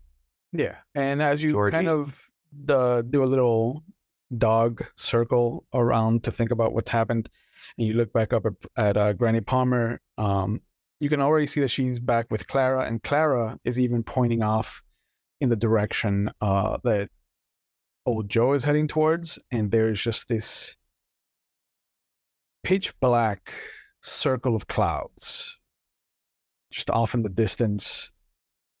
Oh, that's not ominous. Like color fades into nothingness the closer you get towards that circle of black in the distance. And although the sky here is dark and gray, and you can still hear that occasional thunderclap, it's all in the distance. It's all rolling thunder, but it's getting closer. It's coming. Yeah, Georgie will stay where he is, and then just kind of sort of looking, because I think he kind of realizes at this point he's already made a scene, so he's just kind of trying to now stay out of the way, and then looking back between where Granny is and where Joe is headed, just kind of trying to keep an eye on both of them. Georgie, are we friends? You all right, Mr. Barrow? Something bad is coming. And it's coming fast. I wasn't aware that it would have such an obvious physical representation as a black ring void from the sky, but I've been hearing a poem that there's a portrait in my cousin's house with our grandfather on it, and I've been hearing lines of it in my head. And every time I hear a new one, another rumble of thunder or representation of something happens. And Brian, is fear your grandfather standing or sitting in the portrait? Oh, he was standing. All right. When you bring it back up with Georgie, for some reason he appears to be sitting. There's a pleased smile, smug on his face. And as quickly as you bring it up, it vanishes. The memory is coming and going, but the words are fairly memorable. I am concerned, and the reason I asked if we were friends is because I don't know whether I need help fighting something or I need someone to fight me in the event that something happens. Well, if it makes you feel any better, some might call your face punchable. Should it come to that. I've never been told that before, but maybe it's the impending cataclysm or the weirdness that we've witnessed over the last few weeks, but I find that almost comforting. Shall we take my punchable face to Prudence? Prudence is rather talking to stand the here. pastor and telling him he needs to, as with all due respects, that he needs to expedite this funeral a bit and move people to the church now. The weather is turning, Granny Palmer. I felt it. Feel like you are correct in this, and we need to move on from here. Indeed. Your right friends aren't going to make things difficult for us, are they? They should not, and my family will travel with you.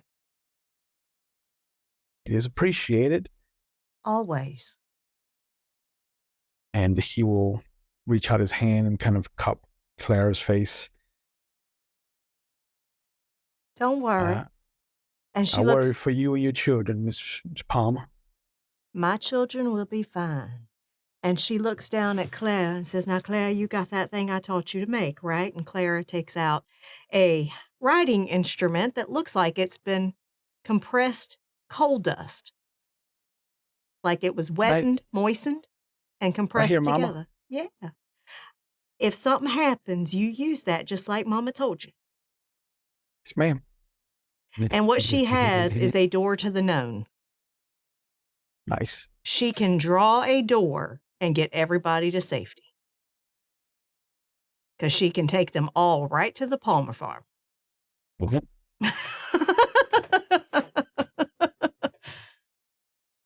Now you go on with your brother and you follow these good people, all right? I'm And be safe. and you be safe too, darling. And you use that if something happens and y'all in danger, okay? Straight home. Straight home. That's right, straight home. Straight home. And you can take them all with you because they all welcome. And she throws herself into your stomach and just She hugs her. grips They almost like a height vice. together. Because Prudence is a there's- tiny woman. There is something childish about this hug. Yeah. It is full of dread. There is a shaking in her. Now, baby girl, and Prudence picks up her face and says, "Your mama's gonna be fine. I'll see you soon." And she kisses her cheek. Says, "You go on with your brother and make sure these people are safe. Mama's trusting you now. No. All right, you can do this." And it takes forever for her to let go To of your pry hand. away. Yeah. Where do we follow Prudence? She's gonna head back to the gentleman. She knows exactly where Joe's gone because it's the center of the storm. As we can no doubt tell, Joe is heading towards that awfulness there. Yeah, that's the fort. I didn't know there was a fort there, but it stands to reason that there be some form of edifice there to defend, attack, or bar us from completing our goal. I believe that's the epicenter of the awfulness that's going to be happening. And I suggest that we gird ourselves for battle in however we can. I'm good. And she gets on her cot because she has had it parked nearby. Mm-hmm. And she says, "Y'all come on now." Yeah, Hello. Georgie will follow. One of those lumberjacks that was at the farm when Gunther showed up just kind of hands you the reins, nods. Brandon and Georgie can't get a good look at his face. He's always got it turned away. Is he from sitting them. in the other seat with her? No. Once he hands the reins, he nods and walks towards an alley. Okay. And as far as everybody else knows, he's going home. Yeah. I appreciate the offer, but I'll take my own conveyance if that's acceptable. That's perfectly fine. Georgie, you gonna walk or you gonna ride, dear? I'll walk alongside if that's all right. I could use the limbering. I understand. Do you have a weapon, Georgie? Georgie kind of like looks down at himself and then looks back at Rand. Jack Johnson and Tom O'Leary. I call him the Octagon. Well, and then pulls his hatchet. Like, he doesn't have the big lumber axe. He's got his little hatchet. It's like, I'm fine. Prudence, from the back of the cot, it's right near where her seat is because she wants it always handy just in case. She takes out a rifle. And then she takes out that Doc splinter she got and ties it to the barrel. For the old Winchester. The old I remember Winchester. that. Mm-hmm. So that actually brings up a fairly interesting point. If Georgie's always around Granny, but I guess today he wouldn't necessarily have been. Well, we did talk about what that did. He'll Like, have the we know what hatchet. that- He'll have the hatchet. Yeah, we know what that splinter does because we got that during It the actual blinds course somebody. of the game. So Yes, even if she it is missed, they blinded. Yeah. And with that, Rand steps into a shadow near a tree, and they watch something potentially horrifying happening for the first time because I've never used this before. The shadows begin to thicken, and the pattern from the trees begins to solidify against his face. And then the shadows begin to harden. And where once he was wearing a black and white pinstripe suit, he is now wearing what appears to be a garment of solid dark that is, the pinstripes are now ridges, almost like barbs. And he kind of offers a small smile to them and an encouraging wave as the cowl of the suit settles over his head. And then he's catapulted up into the trees like Obtenebration Tarzan and begins heading in that direction. Nice. Obtenebration Tarzan. And as she's getting ready to get Nellie to get moving, she looks over at Georgie and says, you know, Mr. Barrow, I think it was good his family got him out. It let him develop a good heart, even if it's got some darkness. He's still a bit punchable, but Well, he I ain't seems gonna all deny right. that. All of y'all is from time to time. Georgie looks kind of sheepish at that, knowing the scene he's that already she made also today. that she also slapped him to bring him back to reality. Okay. And she says, "Now let's get on get." And she's nicks and gets her horse going. All right. Or her They- mule, I should say. It ain't really a horse. Yeah. The ride to the old fort, it's not terrible. When Joe gets there, though, what does he see? Well, first, What form has the loving darkness taken for him? Joe's not looking like normal, Whoa. because as he come up to it, he's actually pulled the hair from his eyes, standing up a lot straighter, up to his full height. Love and Dark's the same form she always takes, to him. Mhm. To feel the lightning with a black eye in the center. Just hanging there. Almost looks like ball lightning, but it's just hanging there. Lighting up the Every whole so fort. often, tendrils will come down and connect from the sky or up from her, reaching out, always reaching out.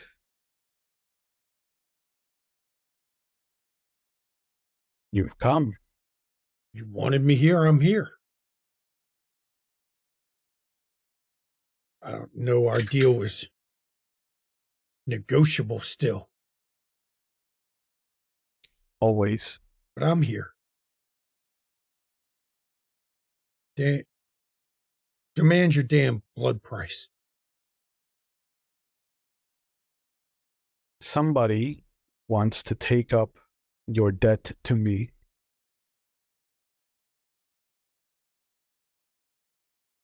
I am willing to give it to them. That would give Unless. me back what I don't want, wouldn't it? Correct. No. We'll renegotiate. You tell me what they're offering, and I'll find a way to offer more.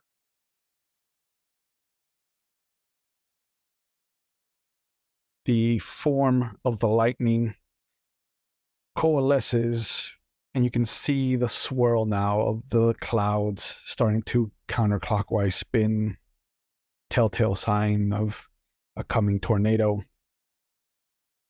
Not natural, though. And out of the light, a female foot, unshoed, will come out, and the naked form of a woman who looks familiar but doesn't at the same time steps out.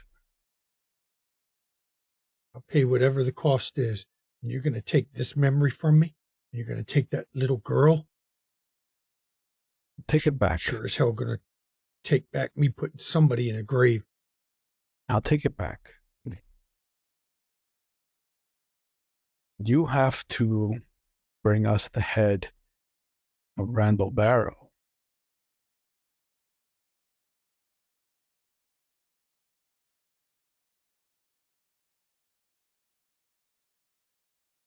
And from one of the parapets, you hear a voice echo down to you. There can only be one Barrow. Are these terms acceptable, Joseph? I said I won't kill another man. And I meant it. I've killed enough men. And women. Don't forget them. Oh, you did. Yeah. And there's a smile on her face. As I said, I won't kill another man. Only man I'll kill next is old Joe. And then the beloved's out everything, isn't she? So we're going to have to negotiate. I suspect he'll be here before too long. I wasn't exactly circumspect.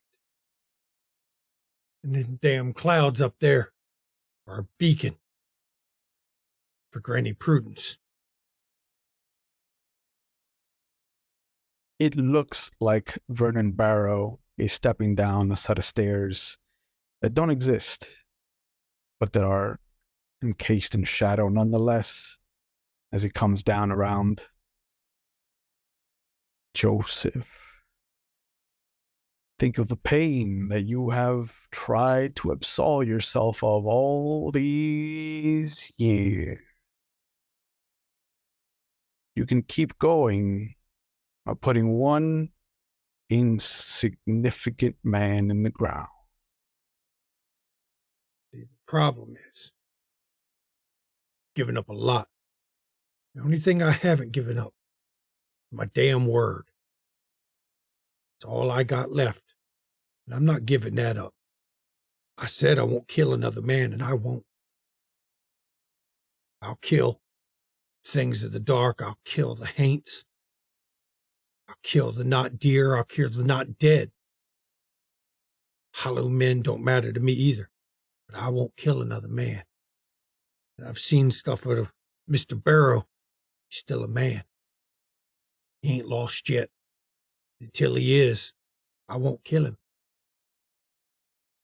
If that damns me, it damns me. Because that's all I got left is my word. The woman leads into him. She's coming. And he holds up his hand, dismissively. You think Randall Barrow is not hollow inside, Joseph? I'm hollow inside. Don't make him a hollow man. I've heard the legends. Now, I ain't never seen one. But then again, all the other legends I've seen around here, well, they turned out to be true too. So why won't that be true? You don't know what hollow is. Why don't you try walking in my shoes? I can make you hollow, Joseph. Yeah, but then you'd use me to take Mr. Barrow's head. And I said I won't kill a man. You know what comes with becoming hollow, Joseph? Clean slate. Yeah. A wiped background. Yeah, but it also comes with my word being broken. And you're not taking that from me. I'd rather you kill me.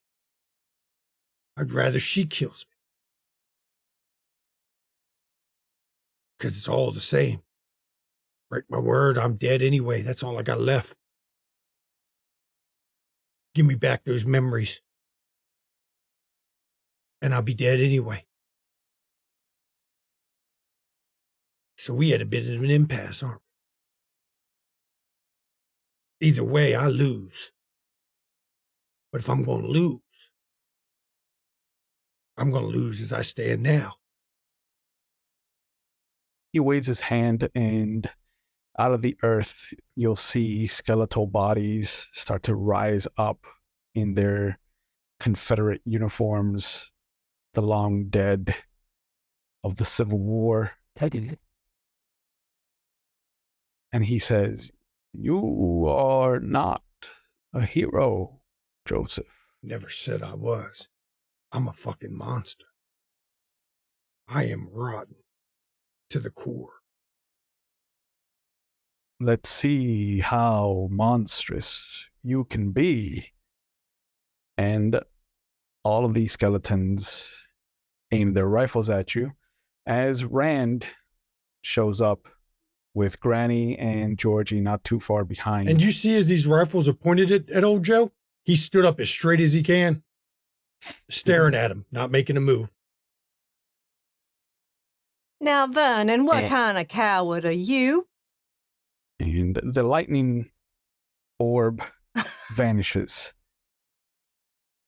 I bet it does. I bet it does. Because we give each other a wide berth. Well, Cousin, why do I have the feeling I'm not going to like the tone of the conversation you are having with Joe? Joseph and I were just coming to terms. Yes, and what And- kind of coward are you to raise up an army of skeletons pointing rifles at this one man? You that afraid of him? Oh, not just him, Granny. Oh, no, you afraid of me. he's There not are afraid of me. some. Because I Yeah, saw some. I saw Beloved just take off. She left you high and dry. He's not afraid of me. He just knows I won't do what he wants. He might as well I shoot imagine me. that you're not afraid of me either, but I highly suspect you are very afraid of what will happen to me if something happens to you. No.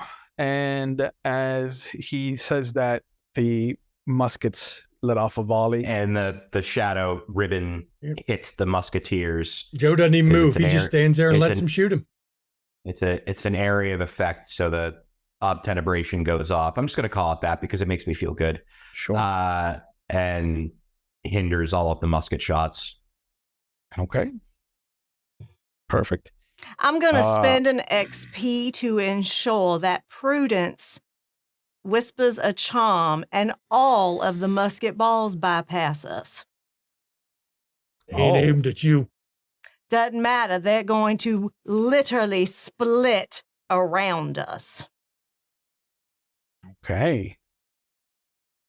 What are you invoking for this? I'm kind of invoking throw salt. I know this isn't an intrusion, Okay. but she's going to dispel this bullshit. Okay. There's a reason Vernon's scared of her. Sure. I'm totally not going to Diablerize Vernon either. It's not going to happen. Sure. Yeah. So I'll if you need me to spend 2 XP for that, I'll do it. No, Okay. you can spend the XP for that. Okay. I will intrude and give you I'll give you the XP point back. Okay.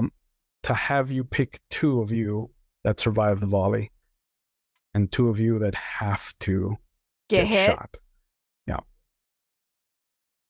Would hindering their musket balls improve our chance of survival in that 2 out of 4 odds? We will find out who Granny lets survive and who Granny chooses to get hit. Oh, let Georgie get hit. He can take it. Georgie has a speed Joe's to take, not exactly a small guy. He can take wounds. to try and get away from it. Yeah, I don't but know what'll happen to me if I get shot, so this will be exciting. you know what? I'm Um, going to let Rand and Georgie, because Prudence saw There you go, Rand. Georgie. Me and you. I saw Rand develop some armor, Mhm. and I know he's got some talents that she don't even know about yet. So, Okay. mhm. So this will be a speed test for Rand and for Georgie then, since you guys are the ones getting shot. Ooh, speed test. Speed test. Thank you. That's where I'm a Viking. There you go, bro. So this is a speed defense test. This is a speed defense test. And I would like to spend. Georgie's trained. I am also trained. Okay. And I would also like to spend to use my seize the moment. So I will get an immediate action if this is successful. Okay. I am trained and speed defense tasks are eased for me. Correct.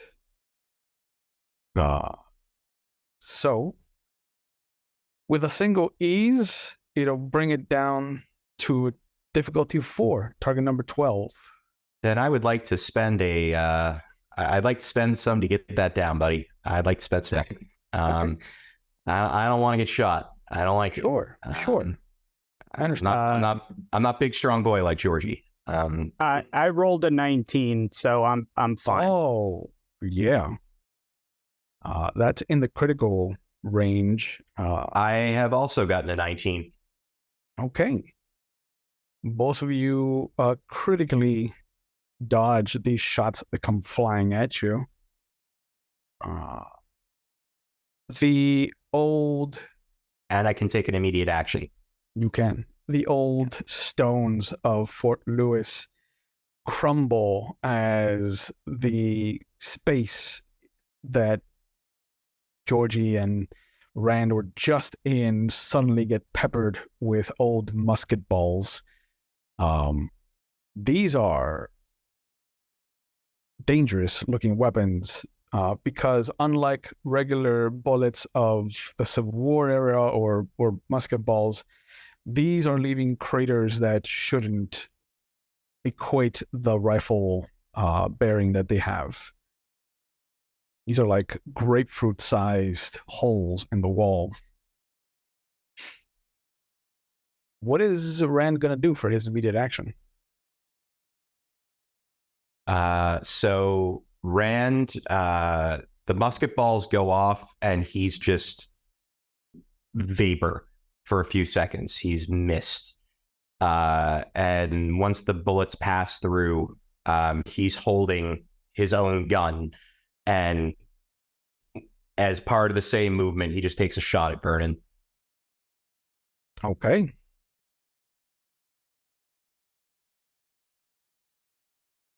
And I'm not gonna. I'm gonna see how hard this is to shoot in base before maybe next round I'll start tarting it up a bit.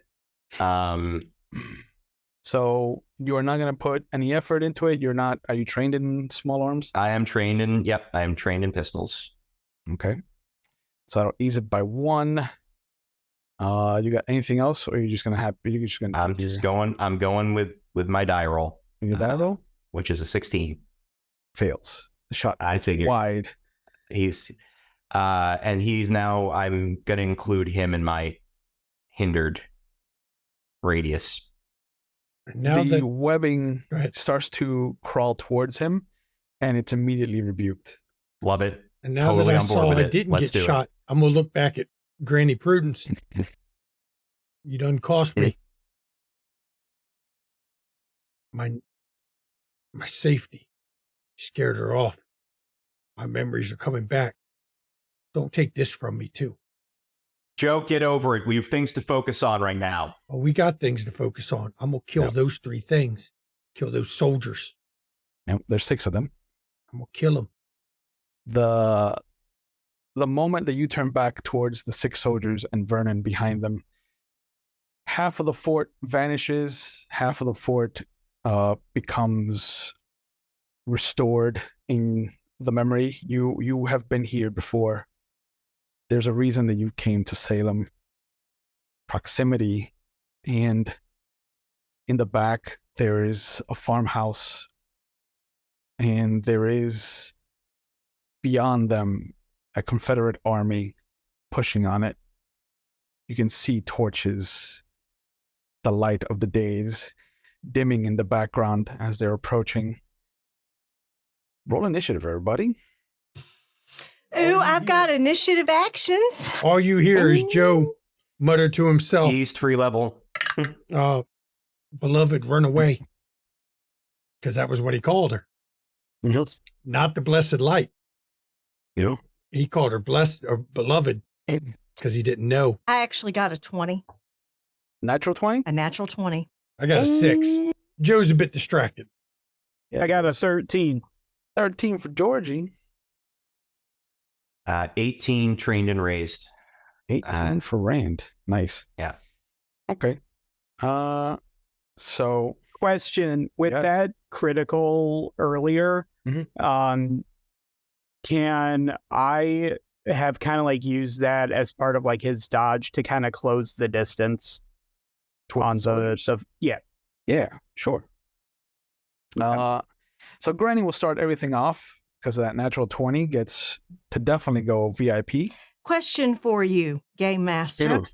If I utilize Command Spirit on these skeletons, can I do Ooh. only one or can I do it multiple times to do all 6? Ooh. What does Command Spirit say? It says I have to spend 3 intellect points, which I have 2 edge, so it knocks it down to 1. To 1? Yeah. And I can command a spirit or animated dead creature up to level 5 within Nice. short range. If I succeed, the target cannot attack me for 1 minute, during which time it follows my verbal commands. Technically, you could if they counted as undead. They don't count as undead. They don't. They have the visage of undead, but they count as something else entirely. Damn it. Okay, These are- let me these see are what else hollow I can men do, because that was for- going to be my big, like, I'm going to turn I like them on it. him. I like it. Yeah. I like it. But rules-wise, these count as hollow men. Okay. Yeah. Are they created by magic? They are. They are created by magic. All right, I'm going to unbind them. Okay. You're going to have to touch each one to unbind them. Yeah, I am, ain't I? So Yeah. it's going to put Granny in the line of fire. It sure does, but the muskets don't do good short range. They don't. Fuck it, They we don't. doing it. Oh, child. All right, so she's got her rifle with her Okay. and her She bag does. of tricks. But Mhm. she's going to just walk up. She's got this bag on her arm, like her elbow, and she's got this rifle across both hands. And she just walks right up to these damn soldiers. Okay. I will ask you for an effort of speed. Okay. If you wanna move and unbind one in the same turn. Okay. Because she wasn't right on top of them. So Yeah. she has to move. So I will do an effort of speed. I will put in 3 effort for that. Yep. So you have 1 edge in speed from what I'm looking at. Yep. So that'll cost you 2 points. Yep. So I will do that. Yep. And that'll push Granny. Granny hustles for the first time. Y'all ain't never in seen the Granny entire move this fast. 4 episodes. Just She moseying every fucking episode, but this time she hustling. there's a fire in her feet. And then she reaches out and touches one of the soldiers. And yeah, Yeah. How much does it cost per soldier? 2 points? it is. Hang on just a second because it collapsed again. Okay. Yeah, it's 2 points. Okay. And yeah, I will just do straight 2 points per. No, hang on. Okay. It's Well, one. unbind. per- Unbind is 1. It's 1. So, for this action, you're just going to touch the 1. Okay. Yeah, so this let's action have she'll you- touch the 1. Yeah. And it'll be actually, because I have 2 edge and intellect, it'll be 1 point of intellect cost. Oh, I thought it was a 4-point. No, it's a ability, 3 That's point. why. Oh, it's a 3 point? No, it's 4. It's 4. You're right. I'm looking at Okay, the wrong way. so- I was looking at command. Okay. Okay, so yeah, so it'll be 2. Okay. And yeah, she'll touch it and she'll say, Mhm. "You just going back home now." The moment you unbind this hollow man from the magic that raised him up, what memory do you think Granny is given as a thanks? From the man, From the man. This man that fought for the South. Confederacy. Yeah. The day his son was born.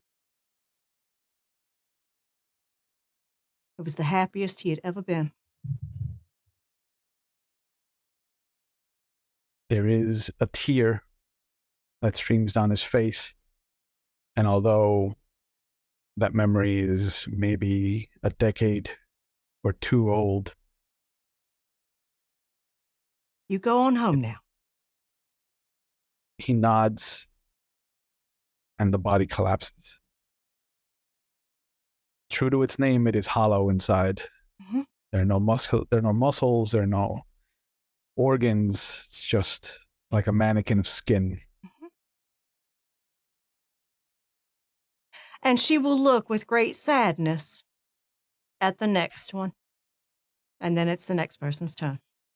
They are unfocused on Granny. They seem totally focused on the three gentlemen, particularly Rand.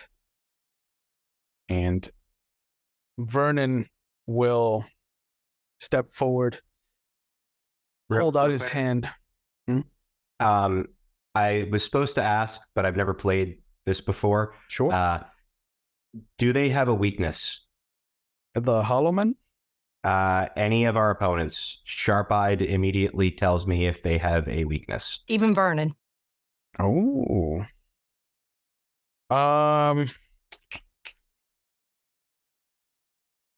The Hollow Men have a weakness to wards. But each one is different. Each one has a different strength attached to them.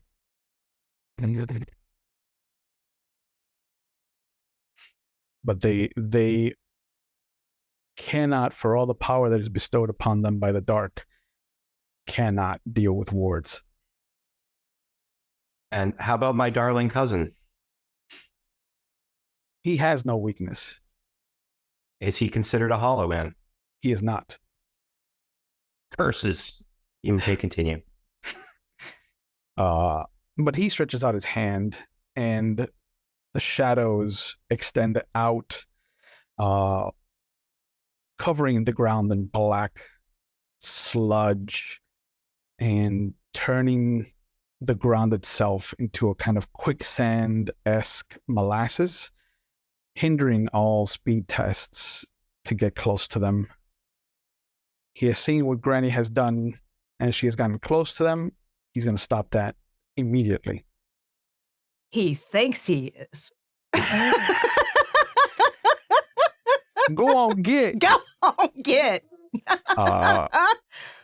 But that brings us to 18, Rand. In which case, Rand is wrapped up in tentacles and pulled off the ground. Because I don't want to touch that. And Sure. Yeah. So he's not hollow. So my one fuck you bullet that I thought I had to deal with him is not going to be effective. That is unfortunate. So what I would like to do, and this is a question of whether I would be able to do this. So the ribbons of darkness are strong and coherent enough where they can actually stop people from moving. They can impede movement. Could I use one to deliver the touch of the sigil? Oof. Yes. Sure. Okay. I just thought it'd be a cool visual. I'll say that it's going to cost you a level of effort for that. Okay. That's fine. So Rand, the kind of shadow thing fades a little bit from his eyes as he looks at Vernon. Yours is different than mine. I can't do that. But I can do this. And he holds his hand out, and one of the lashing tentacles rips the thing that he had Prudence make, and it appears to be a little piece of cloth with some stitching on it, and it looks vaguely like the Barrow family crest. And he flings it at one of the beefiest looking soldier he sees. Okay. Because you said I could tell they were different strengths, so I'll use it on the strongest of the bunch. There is one that looks almost like a mirror of Georgie, like almost like he's meant to fight Georgie specifically, present a physical challenge. All right, correct. That's the one I want to hurt. Okay, excellent. So So what is the attack going to count? It isn't. I just have to touch them with it. It isn't even an attack. It just has to make physical contact, which is why I asked if it could be tentacle delivered. Sure. Because So it's it'll be an a area. speed test. Yeah, it'll be a speed test. And I'm not touching the ground, so I'm not hindered. You are not. So you're gonna need at least one level of effort to have the tentacle be your delivery method.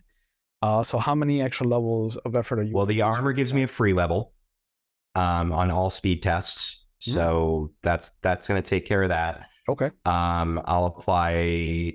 I don't want to run out of speed because that's my my go-to stat right now. Yeah. So I'll apply.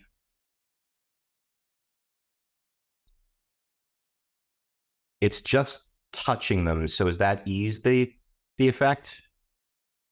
No, because it's still an attack. So you still got to. Okay. They don't all want right. to be touched. Then I will. Especially by you. It's crazy. I can't imagine why. I don't know. Why. I can do 2 levels of effort, so I'll do 2 levels of effort. Okay. So that'll be normally 5 points. You have 2 edge, so that brings it down to 3. Yep. That's going quick. I don't like it. Yeah. I don't like it at all. That's the game, ladies and gentlemen. I know. I hate it. I should have spent more to get more speed before I made myself a speed monkey with these stats I didn't know I'd have till an hour ago. You're fine. So you've eased it 3 total. Yeah, not counting the one for delivering the attack. Yeah, right? So I've eased it by 2 because I had to spend 1, and that's my free one for the armor. So gotcha. 2. So that'll bring it down to a difficulty of 3. Your target number is 9. That is a 14. Nice. And if it is a level 7 creature or less, it is immediately disintegrated. A second Hollow Man exits the field. This one does not give you a happy memory for releasing it, because you didn't release it. You just destroyed it from the fight. So he'll be back later on at some point. Mm-hmm. Well, it completely banishes them. That's the cool thing about the cipher. Oh, it that one's annihilates gone. them. It turns them to ash. They are, yeah. And then I smile at Vernon, and I reach into my pocket like I'm pulling out another one. Okay, I like it. I got a deck of cards. A deck of cards. Bluffing your way to hero. I am bluffing my way to heroism. All right, that'll bring us to the Hollow Men. There are 4 left, so 2 will shoot at Joe, and the other 2 will come running at Georgie. So, does Joe want to avoid getting shot? No. Joe's gonna soak it with his might for might defense. Ooh, I like it. I like it. He's been shot before. It's nothing new. He'll take it. Yeah. So each shot is going to do 5 points of damage. Okay. That's fine. I get 2. You got any armor? Got 1. You got 1 level of armor, so Yep. that reduces it to 4 each. So that's 8 So total. I get to roll 2 different dice for my defense roll against it. Yeah. Look at what I got here. I got 0 edge and might, so I'm just going to straight roll. No. Okay. They are a level 5, a tier 5, so that's going to be a target number 15. Not bad. I got a 14 and a 20. Okay. So the 14 doesn't negate any damage. The 20 will. So I'm going to eat 1 full shot. Full shot, 4 points. Mm-hmm. What do you want it to go out of? Because you can choose to either eat it up with might, or you can choose to have it eat up some of your speed pool. Taking it out of my might. Okay. I got Just lots straight of up soaking it with your body. Yep. So I'm All down right, to and 13 in now- my might pool. I can take that. You can take that. Yeah. George Bear's get a bonus anyway. You can, Well, I'm not going to be a bear in a second. It's going to be much worse. Oh, shit. Yeah. Get ready to have your heart ripped out. Oh, God. Yeah. I'd Georgie- appreciate it if you don't rip my heart out. I'm not a bad guy. The 2 that rush towards Georgie get low, And as real quick, yeah, he rolled a 20. Does he get anything for the 20? oh, you know what? That is a crit. So I'll have That's what major effect. That's a major effect. So I'll have you lower your body. No, I want the gun of the one who shot me for that 20 to explode. Yeah. Okay, done.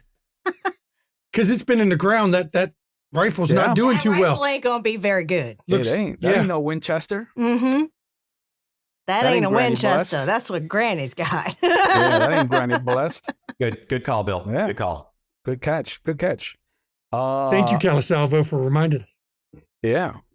As the two that come rushing towards Georgie get low, you notice that there's this moment where they shift past some shadows, and as they shoot past the second set of shadows, they're no longer skeletons.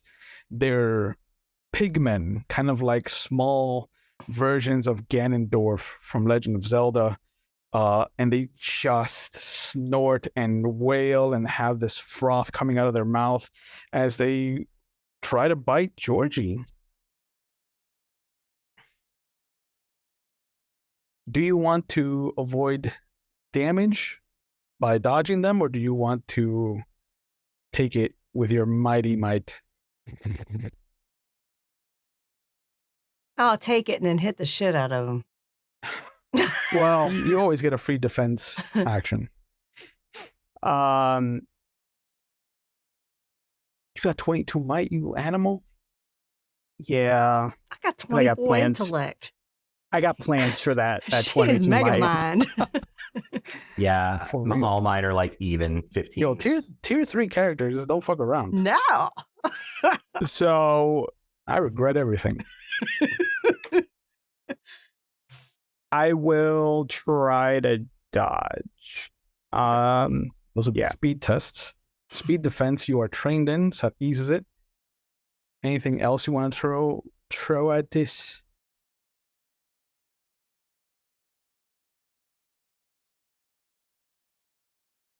Uh, Because right now with that one ease, you're looking at a target of a difficulty of 4, so your target number is 12. I'll do one effort, which with the one edge is what, 2? 2 points. Yeah, For I'll do each that. Defense, or That's just fine. I'll Okay. do for each. So that's 4 total. That takes me down to that. Okay. Thanks. So 17 on Yeah. one, That's on the critical range. 14 on the other. Both succeed. You don't take any of their damage.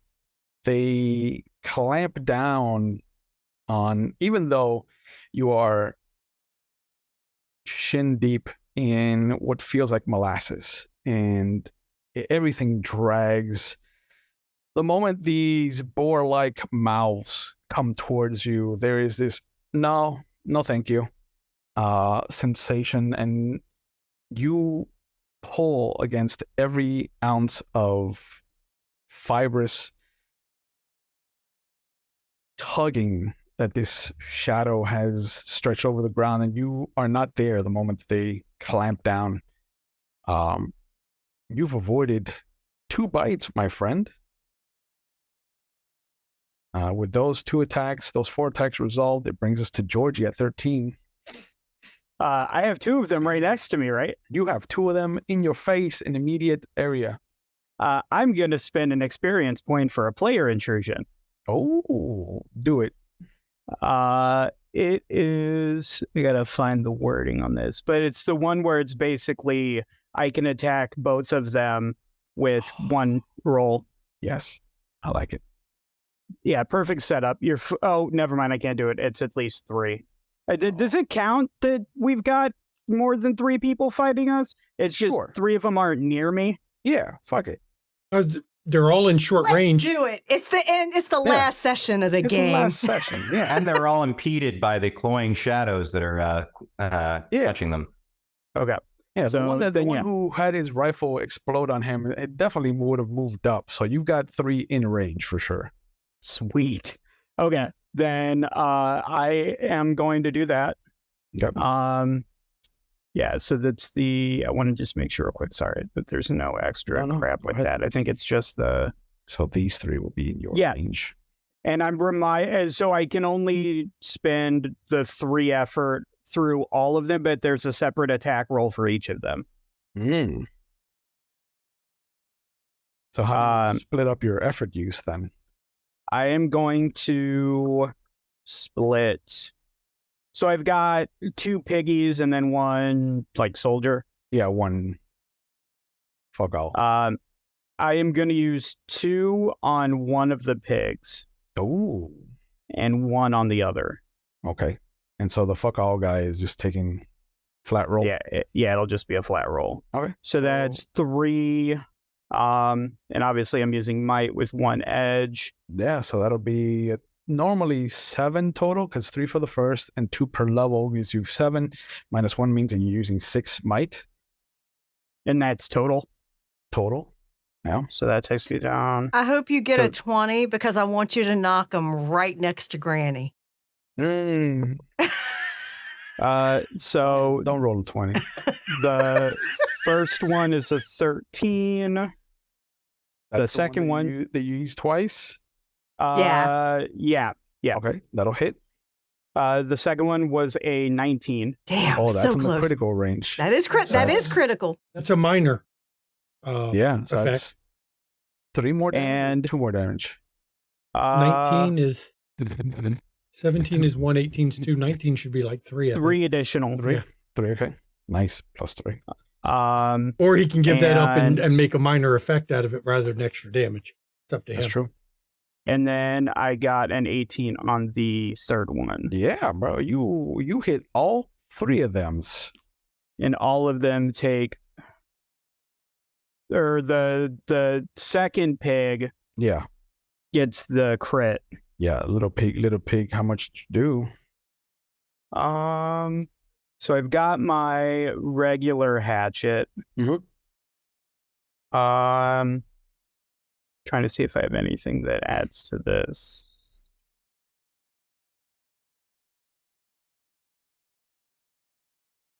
And I only have like 1 action, right? So I can't use. Okay. Well, so that was an intrusion, and I'm doing different attacks. Can I use an ability?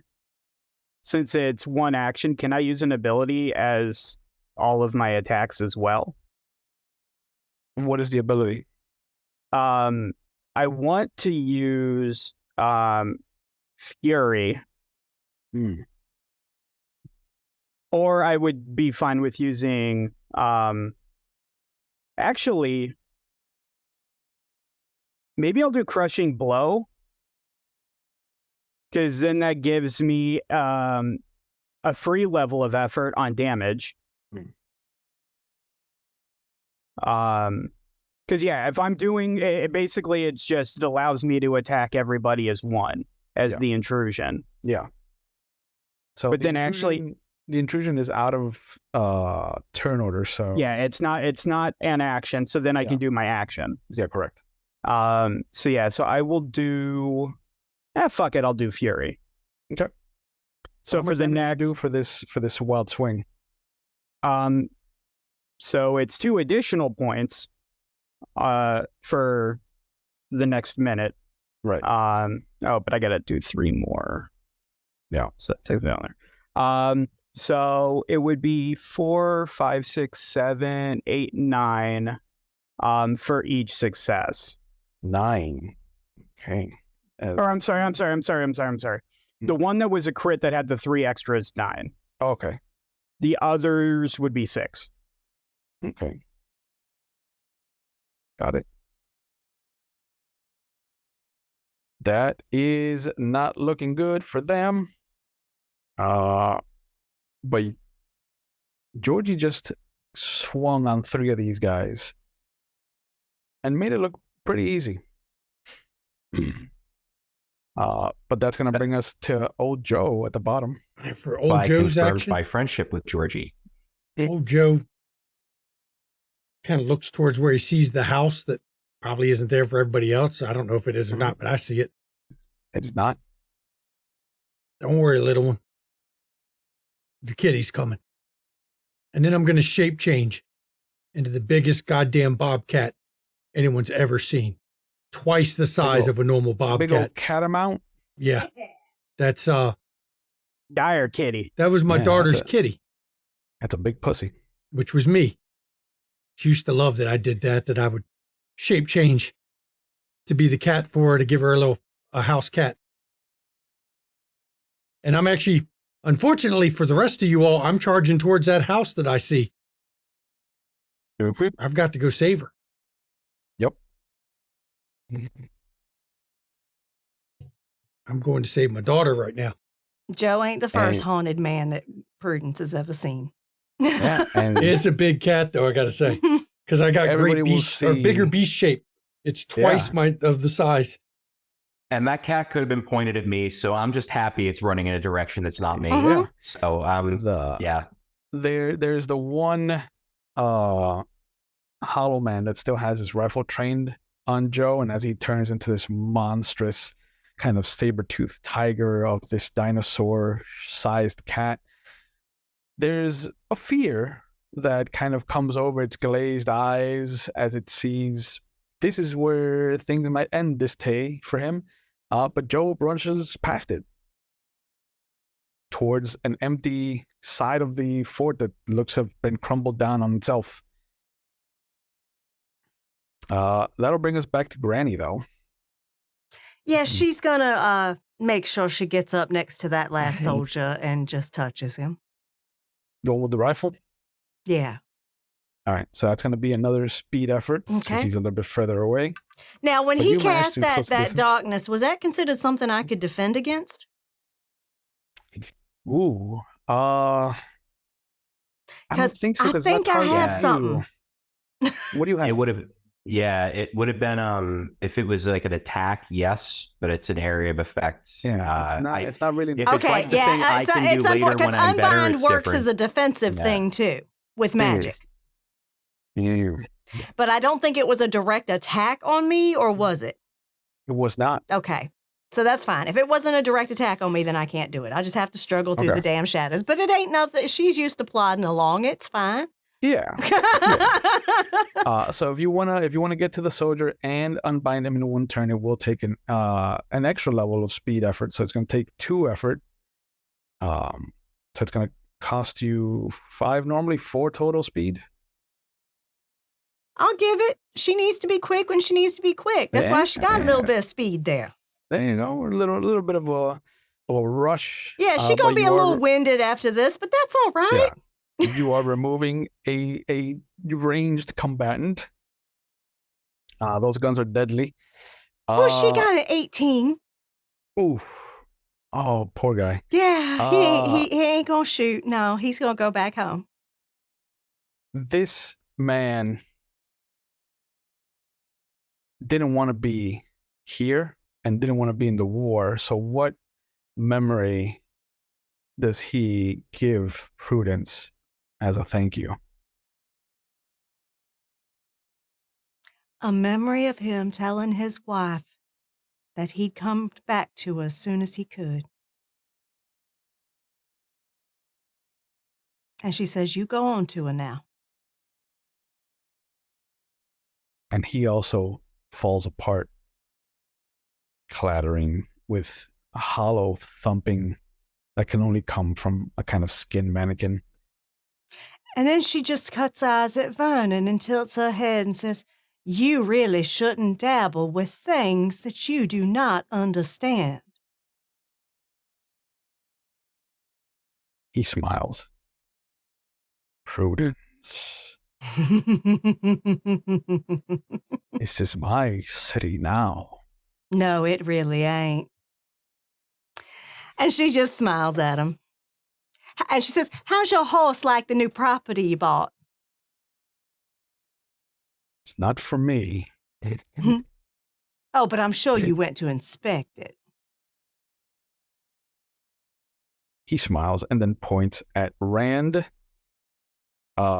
And from the shadows around, and even from the shadows that are holding you up, spear tips and thorns shoot out and try to latch on. How would you like to avoid this damage, Ben? I would like to spend speed and avoid the attack. Okay. Because, God damn it, I still have speed left. I'm quickly running out. I don't like this, but you don't have speed defense trained. I do. Oh, you do? Trained without armor. Trained in speed defense of not wearing armor. And the armor of darkness just gives me a point of armor. It is not considered armor. It's considered a body covering through magic. So I have a question. Is this someone attempting to grapple me and hold me in place? Not at all. Or is this an attack? Just an attack. Okay, of course it is. Then yeah, I'm gonna try to just get the fuck out of the way then. Okay. So you got one ease that you can throw at this from your... I have one free ease, yep. One free ease from your shadow bullshit? Yep, for my shadow bullshit. Love my shadow bullshit. Shadow bullshit. Okay. I'm not going to use seize the moment because I'm quickly running out of speed. Oh. And... You don't want to be Eminem up in this bitch? No, I do not want to be Eminem up in this bitch. Okay. Yeah, so I'll spend one level of effort. Up to 2 I can spend for, well, I guess I could spend 3, but I'm only going to spend 1. Okay. So that'll be one point because you're 2 edge. Yeah. Sure. So you've eased it twice total. Yes. Okay. Make sure I want to make sure I mark it off first. I'm, sure, carefully marking my statistics here. Do it. Mark your statistics. Okay. Here we go. The criminals from the statistics. From the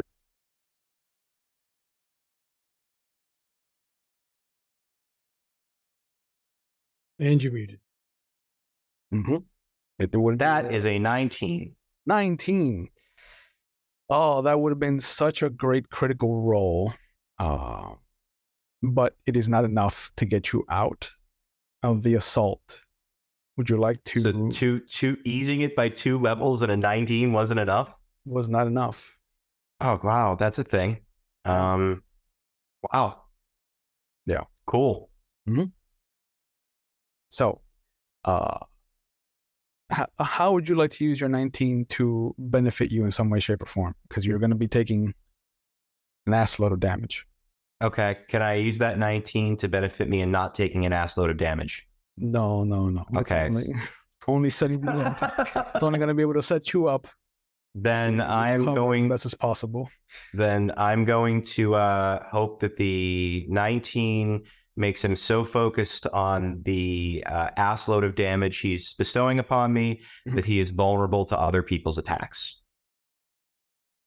You know what? I will make it so that the next person that attacks Vernon gets 1 ease.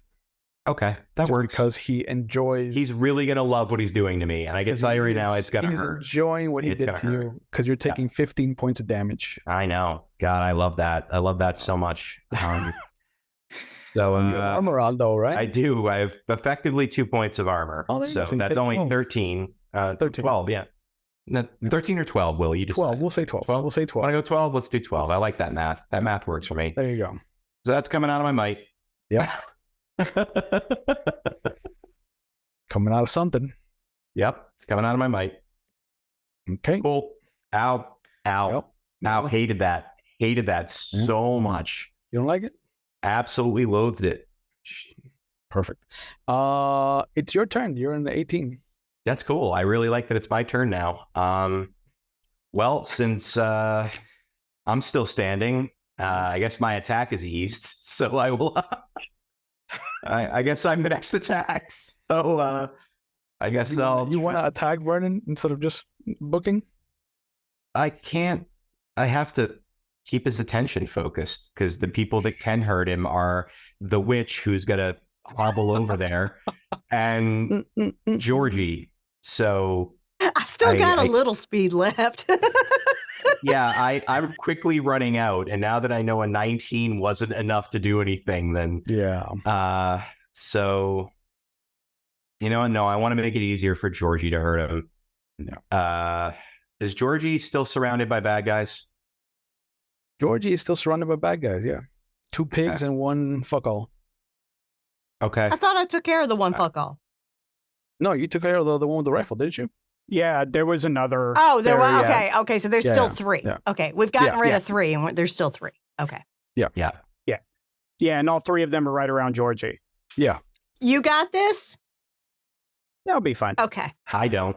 I don't have this. If I take that again, I'm dead. I am. Then get the fuck out. No, you're just impaired. You're just impaired. Well, you see, another 15 would be enough to knock over what's left of my might, what's left of my speed, and my intellect. Oh. Yeah, because I don't have reservoirs in my 20s. I have smaller reservoirs that just make it easier for me to do my things. So you become impaired the moment it eats up your might, and then you become Which is 1 point. debilitated. When it which is eats up something else. Which is 6 points. Which is 6 points left. Yeah, So that's and then- 7. Yeah. And then How much intellect do you have left? I think I have Take 15. 7? I think. Oh, yeah. So you can take 7. You know, I'd still be alive. Yeah. Yeah. Yeah. You can it's take totally gonna another be a hit thing if that need happens. be. Yeah, you'd be on the floor drooling, but you. I lack it, and I don't have enough Granny points to can spend heal to you. ease the Granny attacks can to hit heal him. you. So I have Just I survive. actually, I have hit the point where I can't do Thanks, anything Joe, against for him. running off. I still say it was a good role playing It was decision, great but story, we could but really damn, use, Joe. Yeah. could really use a cat amount right now. For real. For fuck's sake. So I'm not the chaos gremlin. I this still time. wouldn't attack him because I won't kill him. Man. That's fine. he's not a man. He's not a dick. man. He's a fucking monster. No, not as far as Joe's seen. He's a fucking monster. He's a fucking Why? monster. Just because he's a difficulty 9, guys? Come on. Yeah. Yeah, he's a dick. Haven't even hit him yet.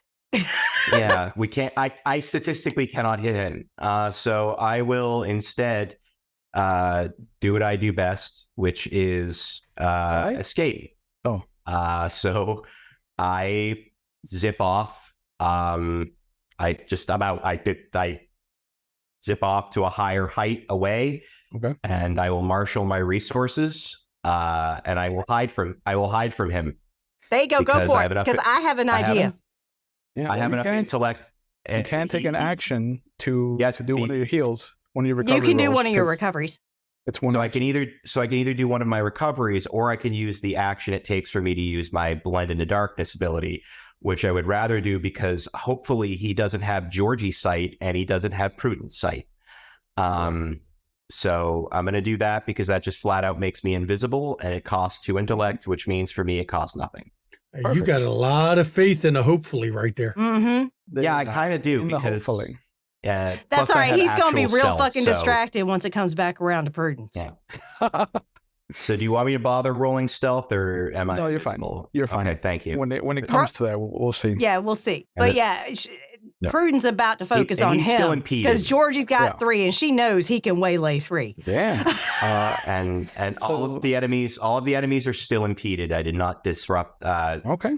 take away the shadow. So Georgie has 2 pigmen that are going to try to bite him again, and the one guy that just kind of looks down and pulls a bayonet knife out and just kind of like tries to stab at you. So 3 attacks coming your way. How do you want to handle them?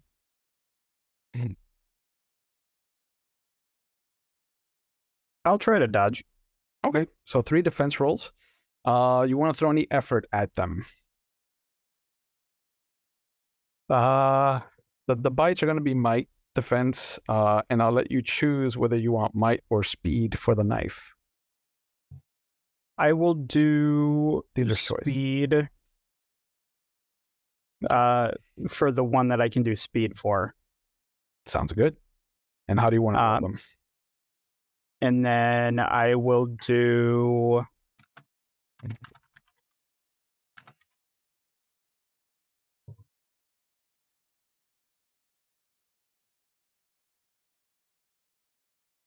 You know what? Let's live dangerously. I'm not spending any effort.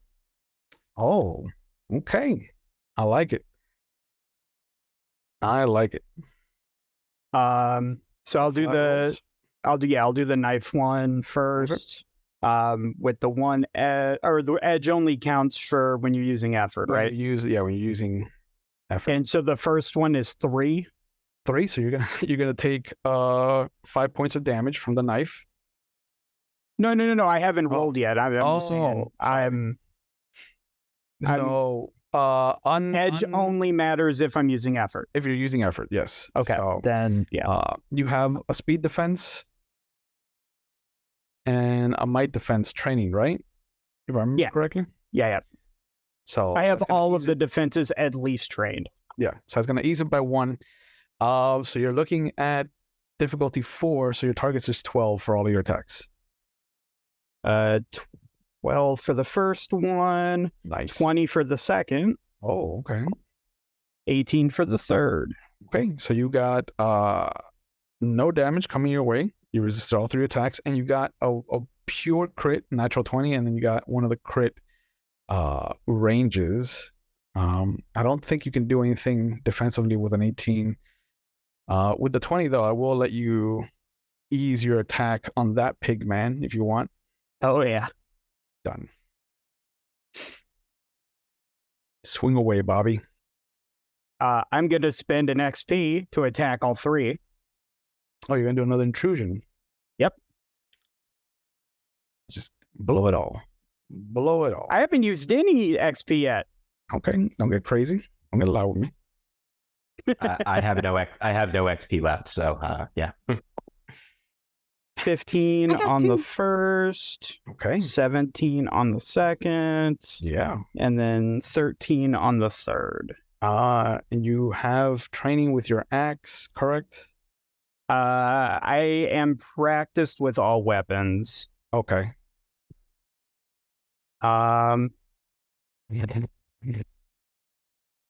So are you trained though with a hatchet? Your knife says it's eased.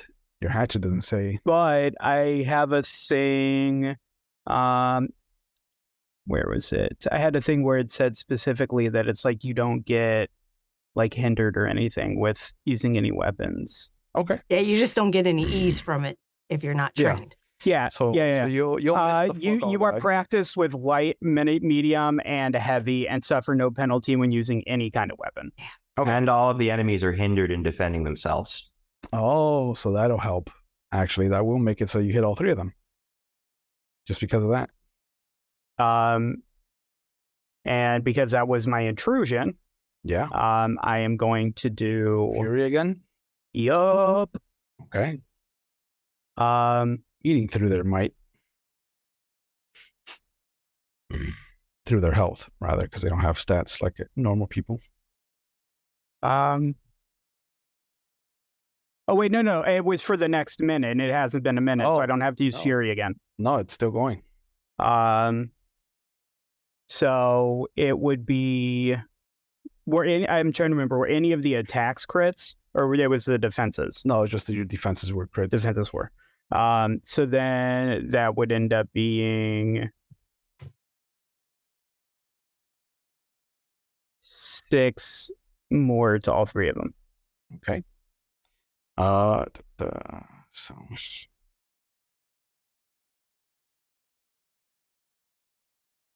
that was your intrusion, so you still have an action that you can take. Oh yeah, I guess I should. So you want one of them? No, is there somebody that is particularly hurting for something between Prudence and Barrow? My As far speed's as, low. Barrow's hurting. I'm reasonably certain that the only thing holding my innards in is the shadowy exoskeleton I now have. Yeah, he's your pretty hurt. But I am, and you can see me. Nobody else. Yeah, I forgot. You're the 2 people that are still standing, and the only one. What? That's Okay, so I am going to use my tier 3 walk these woods action, wilderness encouragement. Okay. which roll a d6. Rand. Go for so yeah, it. so Georgie, which one are you going to go for? Which of your 3 pools? I'm gonna go with speed because I feel like that's got the best choice of keeping me alive right now. He'll run through them, what is it? Get fast like I went running through them woods at one time. But yeah, basically it's, you rolled a 1. Good. Is it that obvious from the sound that my thing makes when it cries? So you The sad got, trombone. you got 1. That trombone. Yeah, I figured. But thank you. That's actually That's I a love, little thank you. That something. was really helpful. Yeah. That may keep me alive. That I didn't have have before. Mhm. I have escapology stuff that every little bit helps. And then Edge. So wait, Edge, if I have something that costs points, Edge brings that cost down. Correct. Okay, cool. So that only cost me 1 intellect. Nice. Nice. Okay. Nice. And that'll bring us down to Old Joe as you are running towards the house to save whatever memory is starting to bubble up in you. The ground gives way since you're not actually on a grassy field. You're in the ruins of an old fort. The house vanishes. The wilderness outside the fort spreads out around you. Behind you, you can hear the sound of combat, snorting of pigmen, and Granny taunting the shit out of Vernon. Yep. I don't think internal bleeding makes an audible noise, but that's I don't think so. It's kind of a gurgle. Yeah. A cat might hear it. You'll but have no, a I wet cough. Well, let's see here. So the house disappeared. Now I know I've been something wrong here. don't- Bamboozled. Yeah. Well, time to use the fact that I have the fast trait as a catamount. I'm going to do something I swore I wouldn't do Oh. because I'm caught in the instincts of being a beast right now. I'm about to leap on fucking do as much of a or leap as I can onto Vernon. Do it. And this is the first attack on Vernon, so it is eased from when he was lethally murdering me. Well, since I'm Correct. directing to him, he's automatically hindered because of damper, which is an enabler skill and don't require an action. Mm-hmm. And he's still being hindered by the shadow ribbons. So that's 2 hindrance. He was not hindered by the shadow ribbons. Oh, that's right. I forgot. He's got fuck you Ben powers. Yeah. He rebuked it. Because y'all both touched by the dog. Correct. Yeah, but that doesn't protect me from his. It's totally unfair. It's Correct. 'cause unfair. You are lower on the totem pole. You are lower on the totem pole. So let's just unleash everything I can here. Yeah. Do it. 3 levels of You effort. got it. Oof. Yeah. That's 7. I have no might edge. That's fine. But good thing my beast form gave me 5 extra might A nice. to my pool. So you got 1 ease from Ben, 3 from your effort. That brings it down to 4 from 9. And then That damper means I've he's got on him. And I'm trained easy. in my weapons, which count as Bring it heavy as a down. beast. 5 to 4. So your target number is 12 to hit Vernon Barrow. I'll take a 15. And my You are weapons are hit. heavy weapons now. Oh. How much damage you doing to Vernon Barrow? Heavy weapons are what, 6? 6, yeah? Yeah. Okay. As his giant cat plows into him from behind. All Knocks him just off his perch. all claws and attitude. Just tumbles back away from you. Brings us to Granny. Cat's in the fight. Yes, it is. And Granny's been waiting around in this damn shadow bullshit, this bull hockey. And I'm going to spend an XP for a player intrusion. Okay, what do you got? I got this. She's been waiting around and she looks down. She kind of wrinkles her nose and then she drags a hand through it and slings it up towards Vernon. And she's going to send the shadows back to wrap all around him, including the Okay. ones that have all them spikes on it. Okay. And I'll What do roll you gotta use for that? understanding for that if I need to, but Yeah, you gotta need to. and I will use my 3 effort with my And 2 3 levels of edge and effort. intellect. Okay, so that'll be 7 regularly, so it brings it down to 5. Yeah.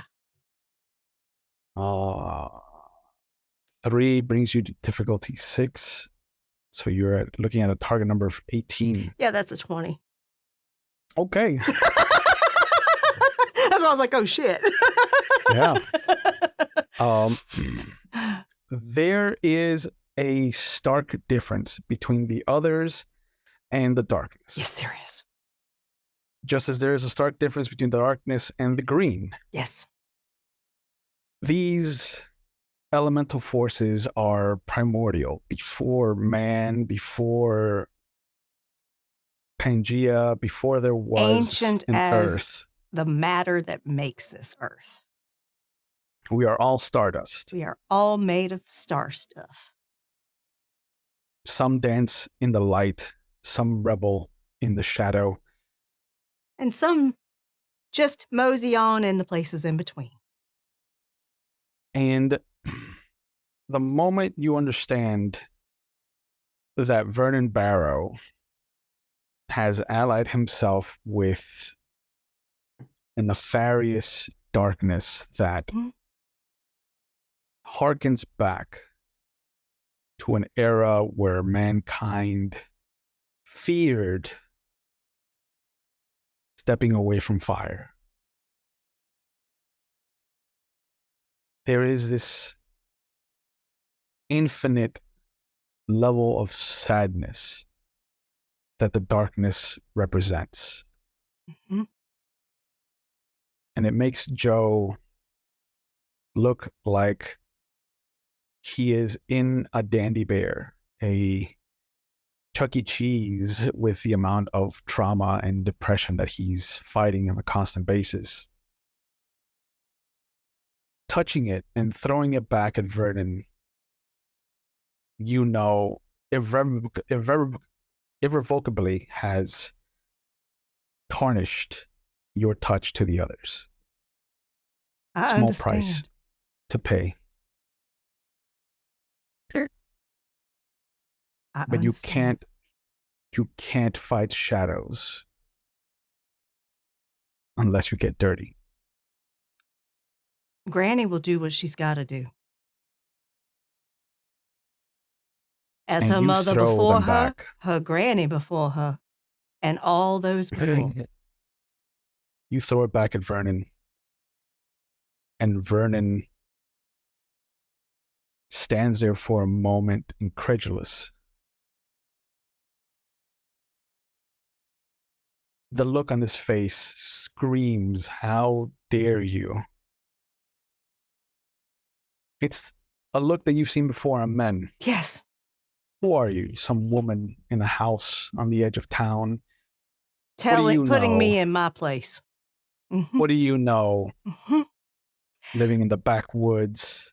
And she just Relying looks on at him herbs as and- these shadows hurl towards him and says, I know you, Vernon Barrow. And you should be afraid of me.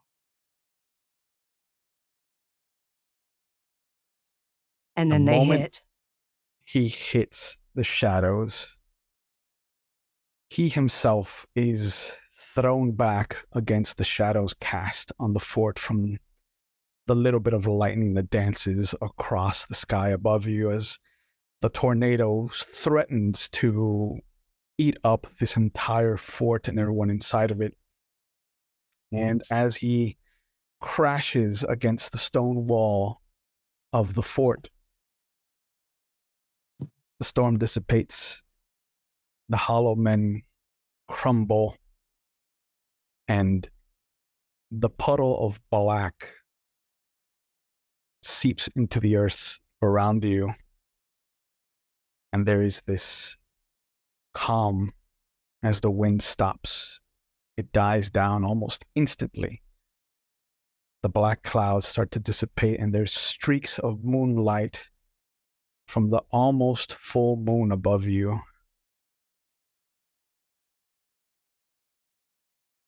And for now, at least, the four of you have saved Salem from some darkness. But at what cost? Old Joe just lets out it's the biggest damn cat, but it's a cry of pain as Joe bounds off to the woods. I'm not sure you see much more of Joe as a person.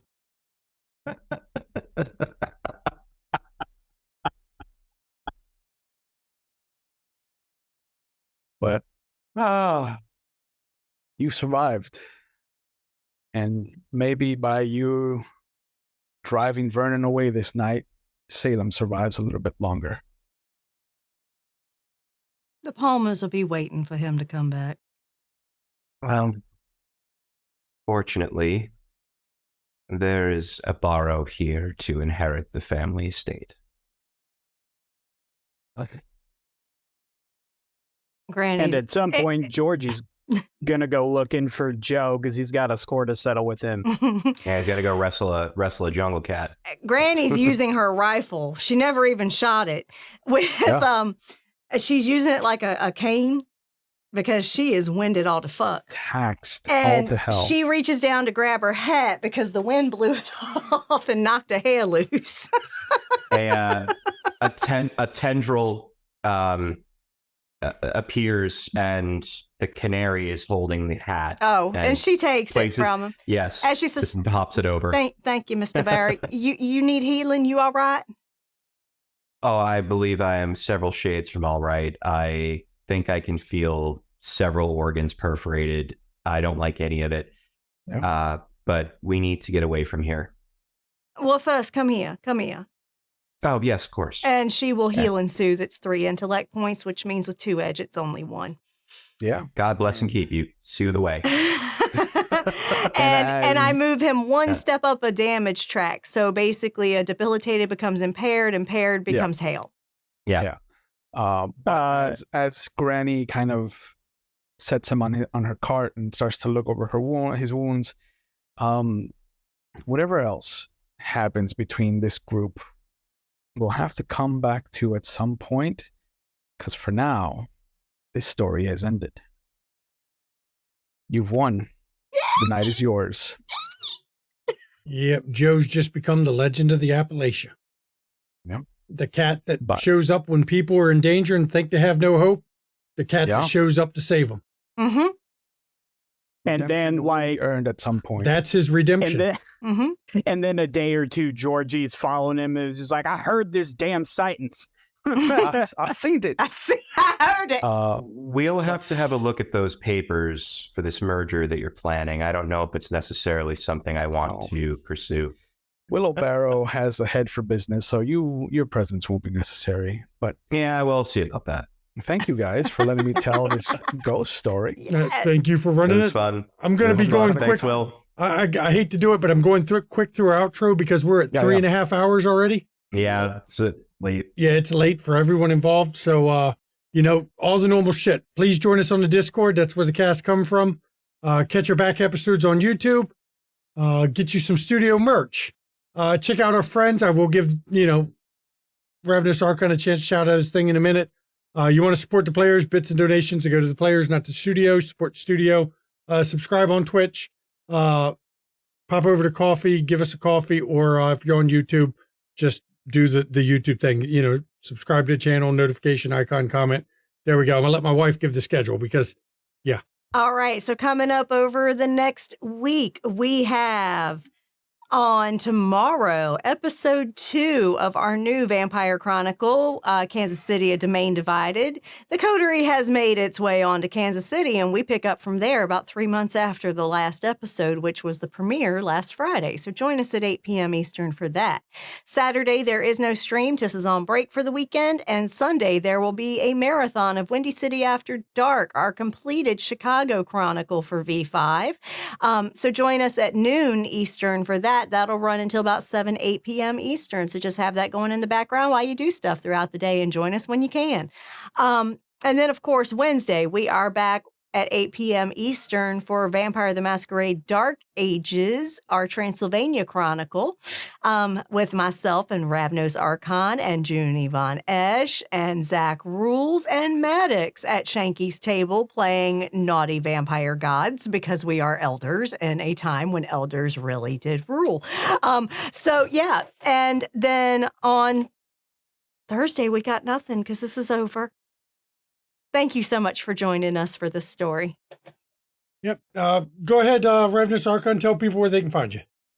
Hi, everybody. I have my own channel here on Twitch where I run Vampire the Masquerade on Mondays. I do Werewolf the Wild West, Legend of the Five Rings on Tuesdays. And I do have a 7C campaign that alternates on Thursday, so you can catch me there. And whenever I can finagle my way onto the seat at the head of a table here for any weird stories that I get to tell, you can always find me here. But you can definitely catch me being a lovable scamp on Wednesdays when I get to play in that Dark Ages campaign that Mama McStabber talked about. Ben, what you got going on? Stop shooting everybody.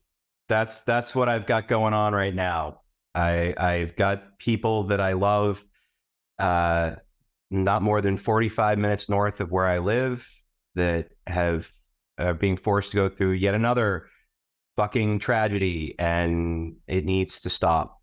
That's what I got right now. I almost didn't play tonight because of everything happening, but I'm glad I did. This was great. Thank you, Will, for running. Thank you guys for being in the game. I fucking love you. I'm sick of it. Stop. Just that's the stop. Like that's what I got. I love you guys. Ben, hi. And as always, as the end of this stream, please, everybody, take mental health seriously. Check in on those around you. Make sure they're okay, because a lot of people aren't. If you suffer from mental health issues, please, I want you to get help. I want you to reach out to your support network. If you don't have one, chat's the list numbers, call or text.